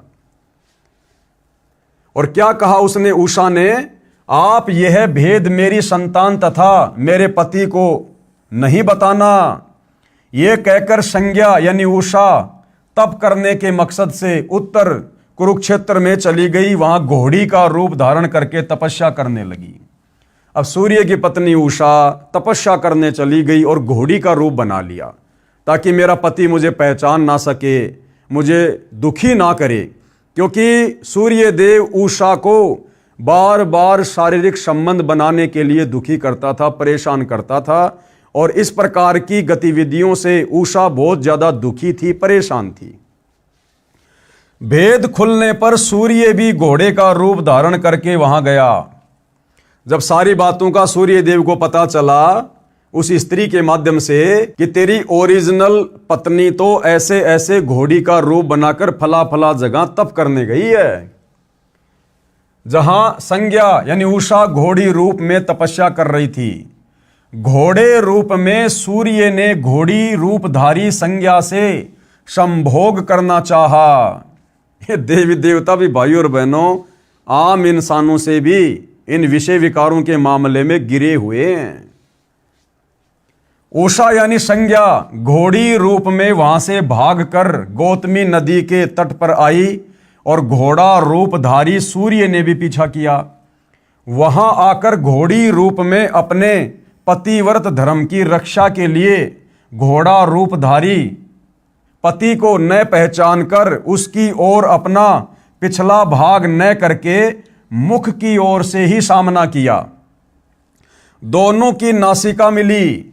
सूर्य वासना के वेग को रोक नहीं सके तथा घोड़ी रूपधारी उषा के मुख और ही संभोग करने के मकसद से प्रयत्न किया। नासिका द्वारा वीर्य प्रवेश से घोड़ी रूपधारी उषा के मुख से दो पुत्र कौन कौन, अश्वनी कुमार यानी नासत्य तथा दशर उत्पन्न हुए। इस प्रकार की उल्टी और गलत हरकत करने के चलते सूर्य देव के दो पुत्र उत्पन्न हुए उषा से तथा शेष वीर्य जमीन पर गिरने से रेवंत नामक पुत्र उत्पन्न हुआ। वह स्थान अश्व तीर्थ, भानु तीर्थ तथा पंचवटी आश्रम के नाम से विख्यात हुआ। अब बताओ भाइयों और बहनों, बताओ धन्य है हमारे देवी देवता। भाइयों और बहनों, 21 ब्रह्मांड में ये झंझट, लड़ाई झगड़ा, पति पत्नी का, विषय वासनाओं का, काम वासना का, ये इसी प्रकार से आग लगी हुई है। आग। आप और हम देवी देवता बनना चाहते थे ना।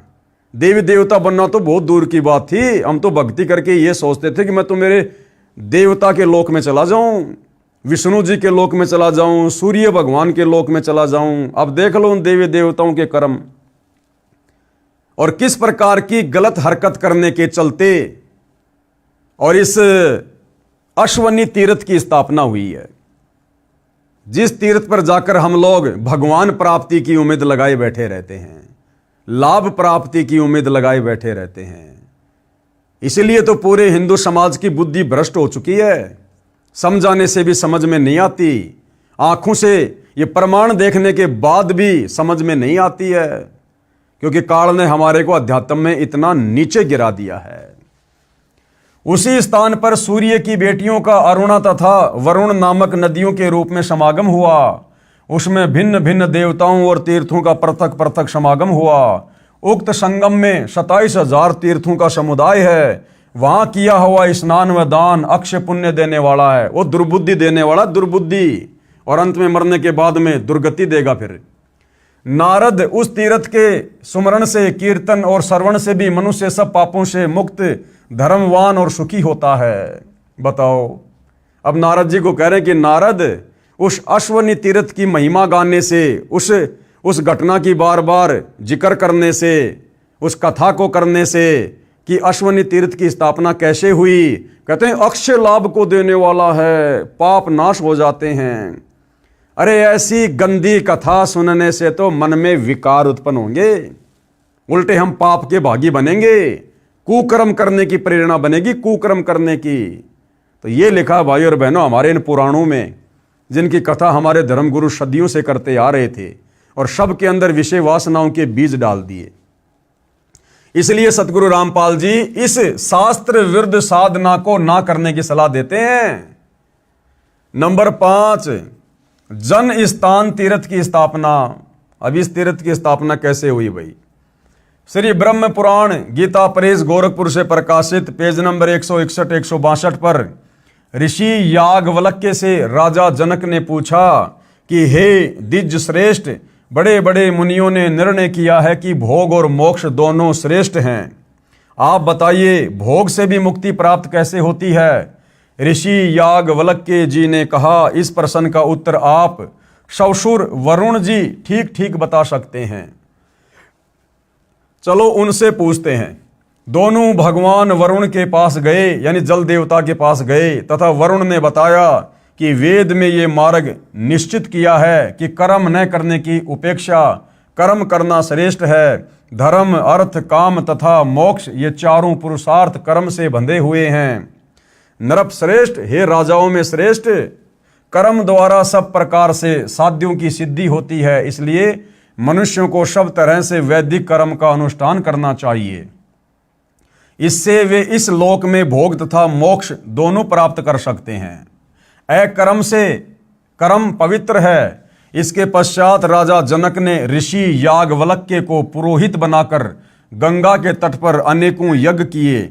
इसलिए उस स्थान का नाम जन स्थान तीर्थ के नाम से विख्यात हुआ। उस तीर्थ का चिंतन करने से, वहां जाने और भक्ति पूर्वक उसका सेवन पूजन करने से मनुष्य सब अभिलाषित वस्तुओं को पाता है और मोक्ष का भागी होता है, भोगी होता है। आगे देखिए भाइयों और बहनों, उपरोक्त पुराणों के लेखों का निष्कर्ष।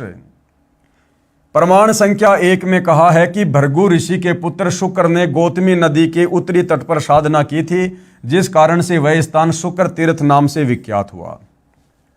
अब वहां जाने का क्या लाभ है?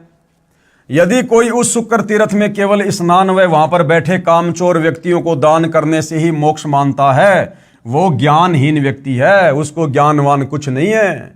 परमात्मा की साधना जैसे शुक्राचार्य ने की थी, वैसी साधना किसी भी स्थान पर कोई साधक करेगा तो शुक्राचार्य को जो लाभ हुआ वो लाभ प्राप्त होगा।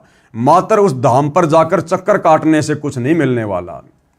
यही स्थिति प्रमाण संख्या 5 की समझें कि गंगा के तट पर जिस स्थान पर राजा जनक ने अनेकों अश्वमेध यज्ञ किए, एक अश्वमेध यज्ञ में करोड़ों रुपए, वर्तमान में अरबों रुपए खर्च हुए थे, तब राजा जनक को स्वर्ग प्राप्ति हुई थी। यदि कोई अज्ञानी कहे कि उस जन स्थान तीर्थ पर जाने व स्नान करने तथा वहां उपस्थित ऐबी यानी शराबी, तमाकू व मांस सेवन करने वाले व्यक्तियों को दान करने से राजा जनक वाला लाभ मिलेगा, क्या ये बात न्याय संगत है? बिल्कुल भी नहीं है। इतना कुछ करने के पश्चात भी राजा जनक मुक्त नहीं हो सका। वही आत्मा कलयुग में संत नानक जी के रूप में श्री कालूराम मेहता के घर जन्मा, फिर पूर्ण परमात्मा की भक्ति पूर्ण गुरु कबीर परमेश्वर से नाम प्राप्त करके की, तब उस आत्मा का मोक्ष हुआ। तो भला उस तीर्थ पर जाने मात्र से आप और हमारा वर्तमान में कलयुगी जीवों का कैसे उद्धार हो जाएगा? प्रमाण संख्या 2 में श्री ब्रह्मा जी की बेटी सरस्वती ने पुरूरवा नामक राजा के साथ अपने पिता से छुपकर सेक्स यानी संभोग किया। जब पिताजी ने उन्हें ऐसा करते देखा तो श्राप दे दिया। वह स्थान जहां पर सरस्वती ने तथा राजा पुरूरवा ने दुराचार किया, उस स्थान का नाम सरस्वती संगम तीर्थ विख्यात हुआ। अब सोचो वहां जाने से क्या मिलेगा, कैसे लाभ होगा? विचार करें, क्या ऐसे स्थान पर जाने व स्नान करने से कोई लाभ हो सकता है? प्रमाण संख्या 3 में कहा है कि एक गौतम नामक ऋषि ने 1000 वर्ष की आयु में 90,000 वर्ष की आयु की वरदा से यानी उस बुढ़िया से विवाह किया। अपने को युवा बनाने के उद्देश्य से दोनों ने गोदावरी नदी के गौतमी तट पर कठोर तप किया। उन दोनों ने किस मकसद से तप किया कि भाई वो जो बुढ़िया है वो भी जवान हो जाए, और जवान हो जाएगी तो मैं फिर जी भरकर इसके साथ में शारीरिक संबंध बनाऊंगा, संभोग करूंगा, मौज मस्ती करूंगा। दुराचार करने के मकसद से उन्होंने वहां पर तप किया, और हम वहां जाकर सोच रहे हैं कि हमें सद्बुद्धि आएगी, कभी नहीं आने वाली। उसके पश्चात मंत्रों से जल मंत्रित करके एक एक दूसरे पर डाला, दोनों युवा हो गए। ये सब कुछ भाई और बहनों काल करवाता है, अन्यथा वो ही नदी है, वो ही पानी है।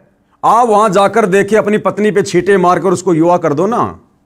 ये सब कुछ ये काल करवाता है। काल इसने तो इस प्रकार से तीर्थों की स्थापना करवा के इस कलयुग में आप और हम जीवों को भक्ति के नाम पर भटकाना था, भटकाना। तत्पश्चात उस स्थान पर दोनों ने मन भरकर संभोग अर्थात विलास सेक्स किया। वह स्थान वरदा संगम तीर्थ कहलाया। विचार करने योग्य बात है कि ऐसे स्थानों पर जाने से आत्म कल्याण के स्थान पर पतन ही होगा, आत्म उद्धार नहीं हो सकता। आगे देखिएगा, प्रमाण संख्या 4 में कहा है कि सूर्य की पत्नी घोड़ी का रूप धारण करके तपस्या कर रही थी। सूर्य काम वासना यानी सेक्स के प्रेशर के वश होकर घोड़ा रूप धारण करके घोड़ी रूपधारी अपनी पत्नी के पास गया। घोड़ी ने उसे अपने पृष्ठभाग यानी पीछे की ओर नहीं जाने दिया। सूर्य इतना सेक्स के प्रेशर में यानी काम वासना के दबाव में था कि उसने घोड़ी के मुख की ओर ही संभोग क्रिया प्रारंभ की। जिस कारण से उन्हें 3 पुत्र प्राप्त हुए। वह स्थान अश्व तीर्थ नाम से विख्यात हुआ। ये है हमारे देवताओं के लक्षण। जिस सूर्य देवता को हम जल अर्पित करते हैं, ये कर्म है सूर्य देव के। वहीं पर सूर्य की 2 बेटियां जाकर नदी बनकर बहने लगी, जिस कारण से वही स्थान पंचवटी आश्रम नाम से भी प्रसिद्ध हुआ। ऐसी नदियों का तो पानी पीना तो दूर, नहाने से भी दुर्बुद्धि आएगी, दुर्बुद्धि। उसी स्थान को भानु तीर्थ भी कहा जाता है। इस तीर्थ का लाभ लिखा है कि इसके सुमरण से, यानी उस तीर्थ की महिमा करने मात्र से, उसकी बातचीत करने मात्र से और कीर्तन करने से तथा इनकी कथा सुनने से सब पापों से मुक्त होकर धर्मवान और सुखी होता है। अगर इस प्रकार की गंदी हरकतों की कथाएं सुनने से अगर आदमी धर्मवान बनता है, धनवान बनता है, तो भैया फिर तो काम वासना की पुस्तक लाकर खुद भी पढ़ो और अपने बच्चों को भी पढ़ाओ, सहपरिवार पढ़ो, गांव वालों को इकट्ठा करके उसकी कथा करो। अरे कामसूत्र की कथाएं, काम वासना की किताबें आजकल तो बहुत मिलती हैं, कलयुग है। तो इस प्रकार की पुस्तकें लाके हमारे धर्म गुरुओं को और उन धर्म गुरुओं पर अंधा विश्वास करने वाले हमारे हिंदू भाई बहनों को विषय वासनाओं की पुस्तकें लाकर, कामसूत्र की पुस्तकें लाकर और सहपरिवार बैठकर पढ़नी चाहिए, जिससे हम धर्मवान बनेंगे और धनवान बनेंगे। इसलिए भाइयों और बहनों, सतगुरु रामपाल जी बार बार हमें गीता अध्याय 16 श्लोक नंबर 23 का हवाला देते हैं कि अर्जुन, शास्त्र विधि को त्याग कर जो मनमाना आचरण है, और ये टोटल मनमाना आचरण है, इन तीर्थों पर जाना, धामों पर जाना, मंदिर मस्जिद चर्च गुरुद्वारों में जाना, ये प्रेत पितर की पूजा करना, श्राद्ध निकालना, ये टोटल शास्त्र विधि को त्याग कर किया जाने वाला मनमाना आचरण है, जिसको करने के चलते ना भगत को किसी प्रकार का धन लाभ होगा, ना उसके कार्य सिद्ध होंगे और ना ही मरने के बाद उसकी गति होगी। इसलिए भाइयों और बहनों, गीता अध्याय 4 श्लोक नंबर 34 में ये गीता का ज्ञान देने वाला ब्रह्म, ये काल अर्जुन से कह रहा है कि अर्जुन, अगर तुझे संपूर्ण पापों से मुक्ति प्राप्त करनी है, जन्म मरण के बंधन से छुटकारा प्राप्त करना है, तो किसी तत्वदर्शी संत की खोज कर ले भाई, और उस तत्वदर्शी संत के बताए अनुसार भक्ति साधना कर, धर्म कर्म कर, उसके बाद तेरी मुक्ति होगी। अन्यथा भाई जन्म मिलते रहेंगे और इसी प्रकार से उल्टी साधनाओं में काल हमारे को भरमाता रहेगा, भटकाता रहेगा। विचार करो पुण्यात्माओं, क्या ऐसी इन कथाओं को सुनने तथा ऐसे स्थान पर जाने से आत्म कल्याण संभव है? इसलिए शास्त्रों में 5 वेद और गीता जी के अनुसार भक्ति करने से सर्व पापों से मुक्त होकर पूर्ण मोक्ष संभव है, इन तीर्थों पर जाकर धक्के खाने से नहीं। अब भाइयों और बहनों, सर्वश्रेष्ठ तीर्थ क्या है? ये बाकी तीर्थ तो हमने देख लिए, इनके कथाएं पढ़ ली, कौन से पुराण में कहाँ लिखा हुआ है आंखों से देख लिया, कैसी कैसी वहाँ पर जो सुनने में भी अच्छी नहीं लगती, ऐसी ऐसी घटनाओं के माध्यम से उन तीर्थों का जन्म हुआ है। अब सर्वश्रेष्ठ तीर्थ क्या है? जिस तीर्थ में स्नान करने से, जहाँ पर जाने से वास्तव में हमारे पाप कटेंगे, वास्तव में हमें भक्ति मिलेगी और वास्तव में हमें सद्बुद्धि आएगी, हमारे मन का मैल साफ होगा। वो तीर्थ क्या है? वो तीर्थ है चित्त शुद्धि तीर्थ, यानी मन को शुद्ध करने वाला तीर्थ, मन के मैल को काटने वाला तीर्थ। और वो क्या है? परम संत का सत्संग। प्रश्न नंबर 47, सर्वश्रेष्ठ तीर्थ कौन सा है जिससे सभी तीर्थों से अधिक लाभ मिलता है? तो क्या बताया गया है? उत्तर, सर्वश्रेष्ठ चित्त शुद्धि तीर्थ है, जो हमारी आत्मा पर जमे मैल को समाप्त कर दे, ऐसा तीर्थ चित्त शुद्धि तीर्थ। चित्त शुद्धि तीर्थ अर्थात तत्वदर्शी संत का सत्संग सर्व तीर्थों से श्रेष्ठ है। तत्वदर्शी संत के सत्संग सुनना, तत्वदर्शी संत के दिशा निर्देश अनुसार सत भक्ति करना, धर्म कर्म करना, ये वास्तव में चित्त शुद्धि तीर्थ है। इसीलिए गीता का ज्ञान देने वाला काल ब्रह्म अंत में अर्जुन को कह रहा कि अर्जुन, किसी तत्वदर्शी संत की खोज कर ले, अन्यथा भैया अगर मेरे चक्कर में पड़ा रहेगा तो ऐसे ही तेरी दुर्गति होगी। फिर श्री देवी पुराण छठा स्कंद अध्याय 10 पेज नंबर 417 पर लिखा है, व्यास जी ने राजा जन्मे जैसे कहा, राजन यह निश्चय है कि तीर्थ देह संबंधी मैल को साफ कर देते हैं। कौन से तीर्थ? ये बाकी के जो तीर्थ है ना, ये सरस्वती तीर्थ है, गंगा तीर्थ है, जमुना तीर्थ है, अश्वनी तीर्थ है, तो कह रहे हैं कि वहां जाने मात्र से शरीर का मैल तो साफ हो सकता है, शरीर का मैल तो कट जाएगा, क्योंकि वहां जाओगे, नदी में नहाओगे रगड़ के मार मार के, तो शरीर का मैल वो तो थोड़ा बहुत साफ हो सकता है। यह निश्चय है कि तीर्थ देह संबंधी मैल को साफ कर देते हैं, किंतु मन के मैल को धोने की शक्ति तीर्थों में नहीं है। परंतु इन शास्त्र विरुद्ध तीर्थों में जाकर नहाने से मन का मैल, यानी मन के ऊपर जो मैल जमा हो रखा है, बुराइयों का, विषय वासनाओं का, ये मैल नहाने मात्र से साफ नहीं हो सकता, किंतु मन के मैल को धोने की शक्ति तीर्थों में नहीं है। चित्त शुद्धि तीर्थ गंगा आदि तीर्थों से भी अधिक पवित्र माना जाता है। कौन सा? चित्त शुद्धि तीर्थ इन तमाम प्रकार के काल के द्वारा शुरू करवाए गए तीर्थों से कहीं अधिक पवित्र माना जाता है। यदि भाग्यवश चित्त शुद्धि तीर्थ सुलभ हो जाए, भाई बहनों यहां पर भाग्यवश शब्द लिखा है, भाग्यवश, और ये जितने भी तीर्थ हैं जो काल ने शुरू करवाए हैं, वहां पर भाग्यवश नहीं लिखा हुआ। यानी परम संत का सत्संग, तत्वदर्शी संत की शरण बड़े सौभाग्य से मिलती है, बड़े सौभाग्य से। युगों युगों के मजबूत संस्कार के बाद हमें तत्वदर्शी संत की शरण मिलती है, ये सत भक्ति करने का मौका मिलता है। तो क्या कह रहे हैं कि भाग्यवश चित्त शुद्धि तीर्थ सुलभ हो जाए, तो अर्थात तत्वदर्शी संतों का सत्संग रूपी तीर्थ प्राप्त हो जाए, तो मानसिक मैल के धुल जाने में कोई संदेह नहीं, यानी मल का सारा मैल साफ हो जाएगा। परंतु राजन, इस चित्त शुद्धि तीर्थ को प्राप्त करने के लिए ज्ञानी पुरुषों अर्थात तत्वदर्शी संतों के सत्संग की विशेष आवश्यकता है। वेद शास्त्र व्रत तप यज्ञ और दान से चित्त शुद्धि होना बहुत कठिन है। वशिष्ठ जी ब्रह्मा जी के पुत्र थे, उन्होंने वेद और विद्या का सम्यक प्रकार से अध्ययन किया था, गंगा के तट पर निवास करते थे, तथापि द्वेष के कारण उनका विश्वामित्र के साथ झगड़ा हो गया और दोनों ने परस्पर श्राप दे दिए तथा उनमें भयंकर युद्ध होने लगा।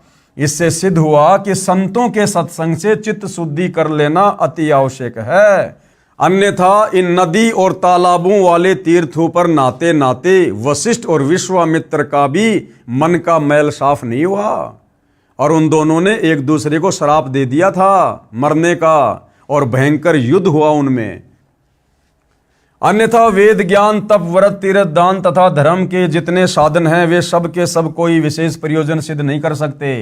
श्री देवी पुराण से लेख समाप्त। अब बताओ भाइयों और बहनों, कौन से तीर्थों पर जाकर चित्त शुद्ध होगा, कौन से तीर्थों पर जाकर मन का मैल साफ होगा, कौन से तीर्थ पर जाकर सद्बुद्धि आएगी और कौन से तीर्थों पर जाकर हम दुर्बुद्धि के शिकार होंगे। अब ये निर्णय तमाम प्रकार के सबूत देखने के बाद हमने स्वयं करने पड़ेंगे। हम इंसान हैं, जानवर नहीं हैं। और ये धर्मशास्त्र, ये पुराण सतगुरु रामपाल जी ने नहीं लिखे। जिस महर्षि वेदव्यास जी को आप हिंदू समाज के भाई बहन भगवान की संज्ञा देते हैं कि भगवान वेदव्यास, आपके उसी भगवान वेदव्यास ने लिखे हैं। कम से कम उनकी लेखनी को तो सत्य मानो। सतगुरु रामपाल जी तो केवल तुम्हें सत्य से परिचित करवा रहे हैं, तुम्हारा जीवन नाश होने से बचा रहे हैं। विशेष विचार। उपरोक्त श्री देवी पुराण के लेख से स्पष्ट है कि तत्वदर्शी संतों के सत्संग से श्रेष्ठ कोई भी तीर्थ नहीं है, और वर्तमान में वह तत्वदर्शी संत सतगुरु रामपाल जी हैं। उनके सत्संग भले आप घर बैठे मोबाइल से यूट्यूब पर सुनो, चाहे उनसे कोई मेमोरी कार्ड प्राप्त करके या टीवी चैनल पर उनके सत्संग आते हैं वो सुनो, इससे बढ़कर संसार में दूसरा कोई चित्त शुद्धि तीर्थ यानी मन के मैल को, विकारों को शुद्ध करने वाला तीर्थ नहीं है। तथा तत्व दृष्टा संत के बताए मार्ग से साधना करने से कल्याण संभव है। और मोक्ष कैसे होगा? उसी तत्वदर्शी संत के बताए अनुसार भक्ति साधना करने से मोक्ष संभव है। बाकी तीर्थ व्रत तप दान आदि व्यर्थ प्रयत्न है। तत्वदर्शी संत के अभाव के कारण केवल चारों वेदों में वर्णित भक्ति विधि से पूर्ण मोक्ष लाभ नहीं है। परमेश्वर कबीर जी ने क्या कहा है इस विषय पर? सतगुरु बिन वेद पढ़े जो प्राणी और समझे न सार रहे अज्ञानी। ये हमारे जितने भी धर्मगुरु हैं, आचार्य शंकराचार्य हैं, जिनके हम नाम गांव पते जानते हैं, इनको किसी को भी वेद ज्ञान नहीं, गीता का ज्ञान नहीं। केवल संस्कृत भाषा बहुत अच्छी आती थी, जिस कारण से इन्होंने वेदों को, गीता को, श्लोकों को कंठस्थ याद कर लिया, उन कथाओं को सुनाना प्रारंभ कर दिया और रोजी रोटी का धंधा इन्होंने इन धर्मशास्त्रों को बनाया। परंतु मुक्ति का मार्ग इनके पास नहीं है। ये लोग तत्वदर्शी संत के अभाव में इन हमारे धर्मशास्त्रों में, वेदों में, गीता जी में वास्तव में लिखा क्या है भक्ति और भगवान के विषय में, ये लोग निष्कर्ष नहीं निकाल पाए। तो कहते हैं सतगुरु के बिना जो व्यक्ति वेद पढ़ेगा, समझे ना सार रहे अज्ञानी। सतगुरु यानी सच्चा गुरु। खाली लाल कपड़े पहन लेने से, गले में रुद्राक्ष की माला डाल लेने से, ऊंची ऊंची संस्कृत बोलने से कोई सतगुरु नहीं होता। या अपने नाम से पहले सतगुरु शब्द लिखवा ले, वो सतगुरु नहीं होता। सतगुरु वो होता है जो अध्यात्म के विषय में हमें धर्मशास्त्रों का सार निकाल कर दे दे आत्मा के कल्याण के लिए। तो वर्तमान में वह सतगुरु रामपाल जी हैं। उनके शरण में आए बिना भाई, चाहे देवी देवता हो, चाहे ब्रह्मा विष्णु महेश हो, चाहे शंकराचार्य हो, चाहे आचार्य हो, ये अध्यात्म के विषय में क ख ग भी नहीं जान सकते और अंत में ये अज्ञानी ही रहेंगे। सतगुरु बिन काहू न पाया ज्ञाना, जो थोता बुस छिड़े मूड किसाना। 68 तीर्थ भ्रम भ्रम आवे, सब फल सतगुरु चरना पावे। ये दुनिया भर के जो 68 तीर्थ हैं, लोग नादानी में जिनकी यात्रा करते हैं, लाखों रुपया खर्च करते हैं, कहते हैं सच्चे सतगुरु की शरण में आकर उनके बताए अनुसार भक्ति कर। सच्चे सतगुरु के चरणों में 68 तीर्थों से भी ज्यादा लाभ तुझे घर बैठे मिलेगा। 68 तीर्थ भ्रम भ्रम आवे, 100 फल सतगुरु के चरणों में पावे। और कबीर तीर्थ कर कर जग मुआ, उड़े पानी नहाए। सत नाम के जाप नहीं, काल घसीटे जाए। चाहे कितना तीर्थों में जाके नहा लो, लेकिन भाई सच्चे सतगुरु से जब तक सच्चा नाम नहीं मिलेगा, सतनाम नहीं मिलेगा, तब तक काल आपकी ऐसे दुर्गति रखेगा। सूक्ष्म वेद अर्थात तत्व ज्ञान में क्या कहा है? 68 तीर्थ ब्रह्म ब्रह्म आवे, 100 फल सतगुरु चरणों पावे। गंगा यमुना बद्री समेते, जगन्नाथ धाम है जेते। तुम्हारी गंगा नदी, यमुना नदी, तुम्हारा ये बद्रीनाथ समेत ये जो जगन्नाथ धाम है, जितने भी धाम हैं, उनमें भ्रमणे भटकने से कोई भी फल प्राप्त नहीं होगा। भर में फल प्राप्त होए न जेतो, और गुरु सेवा में फल पावेते। तो उन धामों पर भटकने से तुम्हें वो फल नहीं मिलेगा जो फल तुम्हें सतगुरु की सच्ची भक्ति में, सच्चे सुमरण में मिलेगा। कोटिक तीर्थ सब कर आवे, गुरु चरणा फल तुरंत ही पावे। चाहे तुम दुनिया भर के कितने तीर्थों पर जाकर धक्के खा लो, करोड़ों तीर्थों पर चाहे तुम करोड़ों बार जाओ, तुम्हें कोई लाभ किसी भी प्रकार का अध्यात्म का नहीं मिलेगा। और सतगुरु के चरणों में यानी उनके बताए अनुसार सत भक्ति, सत सुमरण करने से आपको थोड़े से सुमरण से करोड़ों तीर्थों से भी कहीं ज्यादा लाभ मिलेगा। सतगुरु मिले तो अगम बतावे। अगम यानी मोक्ष का मार्ग बताएगा, सनातन परम धाम की जानकारी देगा। और जम की आंच ताही नहीं आवे। जम यानी ये काल, यमराज, ये हमें किसी प्रकार से दुखी नहीं कर सकता, गधा कुत्ता सुअर नहीं बना सकता, तपतशिला पर नरक में नहीं डाल सकता। भक्ति मुक्ति को पंथ बतावे कौन? सच्चा सतगुरु। और बुरा होण को पंथ छुड़ावे। और जो बुराइयां होती हैं, सच्चा सतगुरु अपना ज्ञान देकर चित्त शुद्धि तीर्थ में हमें डुबकी लगवाकर, चित्त शुद्धि तीर्थ क्या? सच्चे सतगुरु का सत्संग हमारी सारी बुराइयां छुड़वा देता है। और सतगुरु भक्ति मुक्ति के दानी, सच्चा सतगुरु ही भक्ति देकर फिर मुक्ति दिलवाता है। और सतगुरु बिना न छूटे खानी। बिना सच्चे सतगुरु तत्वदर्शी संत की शरण में आए बिना हमारी 4 खानियां नहीं समाप्त हो सकती। अंडज, जेरज, उद्भज, श्वेतज, ये 4 प्रकार की खानियां हैं जिनमें 84 लाख प्रकार के जीव कष्ट भोगते हैं। तो बिना सच्चे सतगुरु की शरण के हम इन 4 खानियों में भ्रमने भटकने से नहीं बच सकते। सतगुरु गुरु सुरधेनु समाना और पावे चरण मुक्ति परवाना। जो सच्चा सतगुरु होता है, तत्वदर्शी संत, कहते हैं वो देवताओं की जो गाय होती है सुरधेनु, और देवताओं का जो वो कल्प जो वृक्ष होता है सुरतरु, जिनके नीचे बैठने मात्र से जो भी मन में सोचेंगे कल्पना करेंगे वही इच्छित वस्तु हमें प्राप्त हो जाती है। कहते हैं उस तेरे देवताओं के उस सुरतरु और सुरधेनु से सच्चे सतगुरु की शरण में आकर तुझे वो मिलेगा जो वहां पर लाख जन्म में नहीं मिल सकता। सरलार्थ किया गुरुदेव ने इन वाणियों का कि पूर्ण परमात्मा द्वारा दिए तत्व ज्ञान यानी सूक्ष्म वेद में कहा है कि तीर्थों और धामों पर जाने से कोई पुण्य लाभ नहीं है। असली तीर्थ सतगुरु यानी तत्वदर्शी संत का सत्संग सुनने जाना है। जहां तत्वदर्शी संत का सत्संग होता है वह सर्वश्रेष्ठ तीर्थ तथा धाम है। तो भाई सतगुरु रामपाल जी के सत्संग मोबाइल में अपने घर पर बैठकर सुनने मात्र से आप अपने घर को ही तीर्थ बना सकते हो, घर को ही तीर्थ। इसी कथन का साक्षी संक्षिप्त श्रीमद् देवी भागवत महापुराण भी है।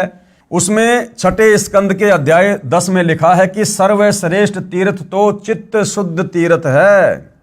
जहां तत्वदर्शी संत का सत्संग चल रहा है उसके अध्यात्म ज्ञान से चित्त की शुद्धि होती है, मन का मैल समाप्त होता है, भक्ति के विषय में जानकारी प्राप्त होती है, बुराइयां छूटती है, शास्त्रोक्त अध्यात्म ज्ञान तथा शास्त्रोक्त भक्ति विधि का ज्ञान होता है। यानी वास्तव में मुक्ति के लिए सच्ची भक्ति क्या है यह तत्वदर्शी संत के सत्संगों से पता चलता है, जिससे जीव का कल्याण होता है। अन्य तीर्थ मात्र भ्रम है। बाकी भाई गंगा, जमुना, सरस्वती, अश्वनी तीर्थ, सरस्वती तीर्थ, बद्रीनाथ, केदारनाथ, नैना देवी, ज्वाला देवी, ये सब भ्रम है, भ्रम। वहां जाकर केवल धक्के तो खा सकते हो, पाप के भागी तो बन सकते हो, परंतु आत्म कल्याण नहीं है। इसी पुराण में लिखा है कि सतगुरु रूप तीर्थ मिलना अति दुर्लभ है। यानी सच्चे सतगुरु का मिलना भाई ये अति दुर्लभ है। देवता लोग भी सतगुरु की शरण में आने के लिए तरसते हैं, तड़पते हैं, और आप और हमें वह सतगुरु बड़ी आसानी से वर्तमान में सुलभ है। तो भाई और बहनों, समझदार तो मौका उठा लेगा, देर नहीं करेगा। सूक्ष्म वेद में बताया है कि सतगुरु तो कल्प वृक्ष तथा कामधेनु के समान है। जैसे पुराणों में कहा है कि स्वर्ग में कल्प वृक्ष तथा कामधेनु है, उनसे जो भी मांगो सब सुविधाएं प्रदान कर देते हैं।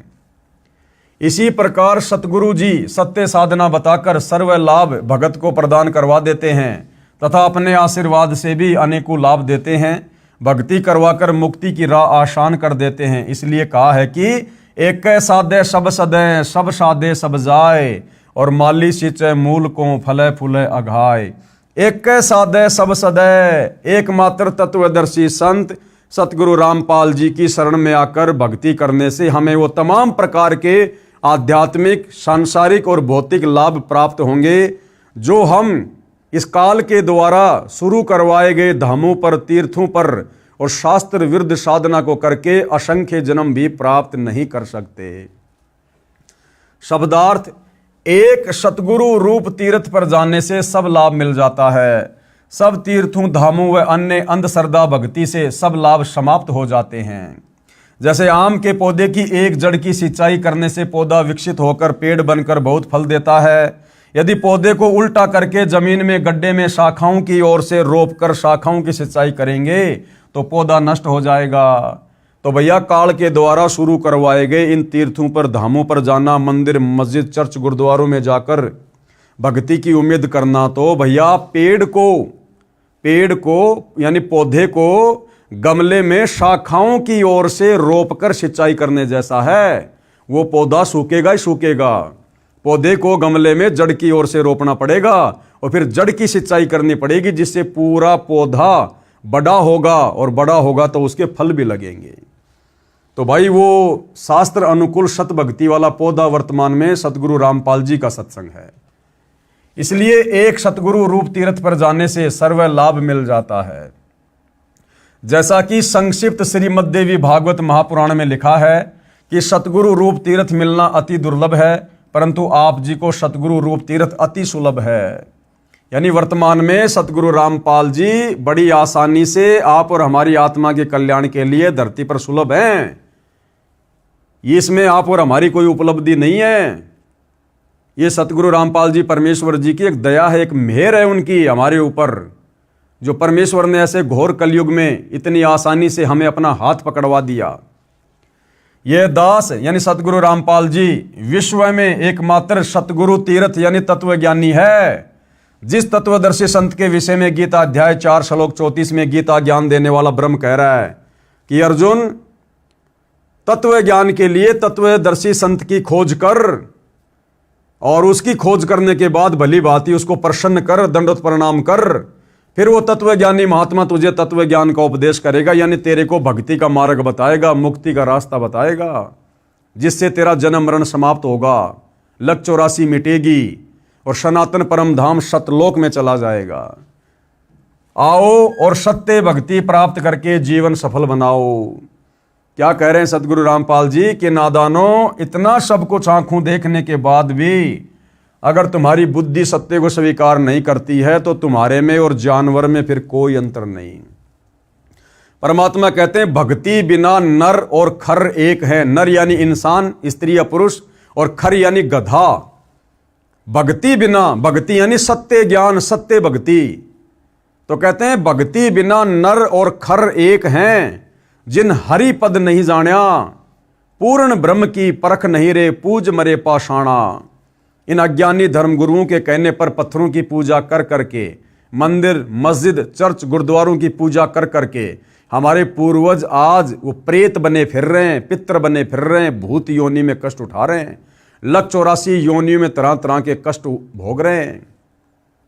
तो कह रहे हैं सतगुरु की भक्ति के बिना, सच्चे सतगुरु के बिना गधे में और इंसान में, वो नर यानी इंसान चाहे कोई राष्ट्रपति हो, चाहे भिखारी हो, चाहे बहुत बड़ा कोई धनवान हो, कहते हैं उस भक्तिहीन व्यक्ति में और गधे में कोई किसी प्रकार का अंतर नहीं है। वो गधा भी अपना जीवन बर्बाद कर रहा है और वो मनुष्य भी, वो व्यक्ति भी मनुष्य शरीर प्राप्त करके तत्वदर्शी संत की सुसंगति के अभाव में अपने मनुष्य जन्म को बर्बाद करके और गधे की योनि में जाने की तैयारी कर रहा है। तो गधे में और इंसान में कोई अंतर नहीं होगा यदि उसके पास वर्तमान में सतगुरु रामपाल जी की सत भक्ति नहीं है। तो भाइयों और बहनों, समझाने में सतगुरु रामपाल जी परमेश्वर जी ने अपने सत्संगों में और अपने कर कमल से लिखित इस पवित्र पुस्तक में कोई कमी, कोई कसर किसी प्रकार की नहीं छोड़ी है।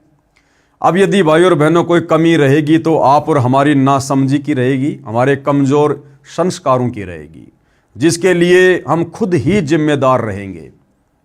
अभी तो इस पुस्तक पर केवल आधे वीडियो बने हैं, अभी तकरीबन 18 से 20 वीडियो और बनेंगे। अध्यात्म के विषय में हमें और अधिक जानकारी प्राप्त होगी, और जब तत्वदर्शी संत पृथ्वी पर प्रकट होता है तो अपने ज्ञान की जानकारी वो हर एक मानव शरीरधारी प्राणी, स्त्री या पुरुष तक, बच्चे या बुजुर्ग तक अवश्य पहुंचाता है। क्योंकि कल को फिर ये आत्मा शरीर छोड़ने के बाद सीधा धर्मराज के दरबार में जाएगी और वहां धर्मराज एक ही सवाल करेगा कि ला भाई क्या लेकर आया। वो बोलेगा जी मैं तो कुछ नहीं लाया। क्यों नहीं लाए भाई? अरे नादान, जब तेरे को मनुष्य जन्म दिया था तू क्या कह रहा था कि हे परमात्मा मैं नीचे जाऊंगा, केवल भक्ति करूंगा, सच्चे संत की तलाश करूंगा और अपनी आत्मा का कल्याण करवाऊंगा, जन्म मरण से पीछा छुड़वाऊंगा, मुझे एक मनुष्य जन्म दे दो, एक मनुष्य जन्म दे दो। तो धर्मराज कहेगा बेटा तेरी उस प्रार्थना पर जो तूने लाखों बार की थी, तुझे मैंने मनुष्य जन्म दिया था और तू बोला मैं नीचे जाके भक्ति करूंगा, सच्चे संत की मैं तलाश करूंगा, किसी के बहकावे में नहीं आऊंगा। नादान, तूने भक्ति क्यों नहीं करी? वो कहेगा जी मुझे तो पता ही नहीं था सच्चा संत कौन है। तो तेरे को पता कैसे चलेगा? तू तो सारी जिंदगी पैसे कमाने में, 2 के 4 करने में, बिजनेस को बढ़ाने में और बकवादों में लगा रहा। और क्या तेरे को किसी ने बताया नहीं था? वो कहेगा नहीं जी मेरे को तो किसी ने नहीं बताया। तो वहां झूठ नहीं चलती, यहां की कोर्टों में झूठी गवाही हो जाती है, लेकिन ऊपर वाली कोर्ट में परमात्मा कहते हैं तुमने उस दरगाह का महल नहीं देखा, धर्मराज के तिल तिल का लेखा। जैसे महाभारत के युद्ध के दौरान अंधे धृतराष्ट्र को युद्ध की घटना समझाने के लिए संजय को वेद व्यास जी के द्वारा दिव्य दृष्टि दे दी गई थी। वो दीवार पर एलसीडी की तरह सैकड़ों किलोमीटर दूर हो रहे महाभारत के युद्ध को ज्यों का त्यों देखकर अंधे धृतराष्ट्र को बता रहा था। तो वहां पर हमारे कर्म कुकर्म एलसीडी पर चल पड़ते हैं ऐसे कि ऐसे। समझदार आदमी वहां झूठ नहीं बोलता, उसको पता है।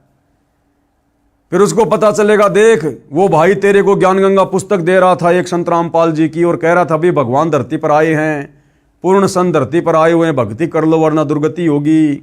ये मनुष्य जन्म परमात्मा प्राप्ति के लिए मिलता है। ये काम धंधा करते करते हमारे को असंख्य जन्म बीत गए, कुछ भी हाथ नहीं लगा, और मरने के बाद ये सारा पैसा धन दौलत परिवार यहीं रह जाएगा, भाई अकेला जाएगा, क्या मुंह दिखाएगा भगवान को जाकर ऊपर हैं। और देख संत रामपाल जी के भगत उनकी पुस्तकों पर वीडियो बना बना के थूक बिलो रहे थे, गला फाड़ रहे थे, उनको क्या सवारत था। लेकिन तुम उनके भाई थे, इसलिए वो तुम्हें समझाने का प्रयास कर रहे थे कि आत्मा की दुर्गति होगी अगर भगवान की भक्ति नहीं करेगा तो। और तू क्या मजाक समझ रहा था? अरे वो काहे का संत है, काहे का संत है वो तो हमारे गांव का है, उसका खेत हमारे खेत के बराबर में है। अरे वो तो जेई की नौकरी किया करता था, उसको सरकार ने ये कर दिया था, वो कर दिया था, हैं उसने वो कांड करवा दिए, ये कांड करवा दिए, बिना सच्चाई जाने। तो सारी की सारी बकवादे वहां पर उस भाई को दिखाई जाएंगी। फिर वो भाई नीची गर्दन करके खड़ा हो जाता है और फिर कहता कि भगवान एक जन्म और दे दो, अब की बार तो मैं पक्का भक्ति करूंगा। फिर वो नहीं सुनता धर्मराज, फिर तो कह देता यम के दूतों को पकड़ो रे इसकी गर्दन, ठोको इसको नरक में, बढ़ाओ इसको गधा। इस मनुष्य जन्म में जाके तो इसने किला तोड़ दिया, अब अगला मनुष्य जन्म दे दूंगा तो पता नहीं क्या कर लेगा ये। फिर उसको नरक में ठोक दिया जाता है, 84 लाख योनियों में भेज दिया जाता है। फिर सारी जिंदगी गधा बन के कुम्हार के लठ खाएगा फिर वो। तो ये दुर्गति भाई और बहनों फिर आप और हमारी होगी, जो वर्तमान के इस गोल्डन चांस को चूक जाएंगे, यानी सतगुरु रामपाल जी की शरण में आकर जो सत भक्ति नहीं करेंगे। और बाकी आप चाहे ब्रह्मा विष्णु महेश की खोपड़ी पे जाके बैठ के भक्ति कर लेना, भाई मुक्ति का मार्ग नहीं है। तो भाई और बहनों, समझदार को तो संकेत ही काफ़ी होता है, बाकी भैंस के आगे बीन बजाने से कोई फ़ायदा नहीं। लेकिन हमारी ड्यूटी है भाई, हम तो बीन बजाएंगे। क्या पता कलयुग है, परमात्मा धरती पर है, किसी को सद्बुद्धि आ जाए, भैंस भी जाग जाए। तो हमारी तो कोशिश है, हम तो इस परमार्थ के कार्य को आगे बढ़ाएंगे जो हमारे गुरुदेव भगवान ने हमें दिया है, इससे हमारी सेवा भी बनती है। तो भाई और बहनों, कल के वीडियो में हम अध्यात्म के विषय में और आगे जानने का प्रयास करेंगे गुरुदेव के आशीर्वाद से। तब तक गुरुदेव भगवान हम सबको आज्ञा दे, आशीर्वाद दे, सद्बुद्धि दे, हमारा मार्गदर्शन करे और हमारे अंदर वो प्रेरणा प्रकट करे, जिससे हम घर बैठे मोबाइल से उनके सत्संग सुनना शुरू करें। बंदी छोड़ सतगुरु रामपाल जी भगवान की जय।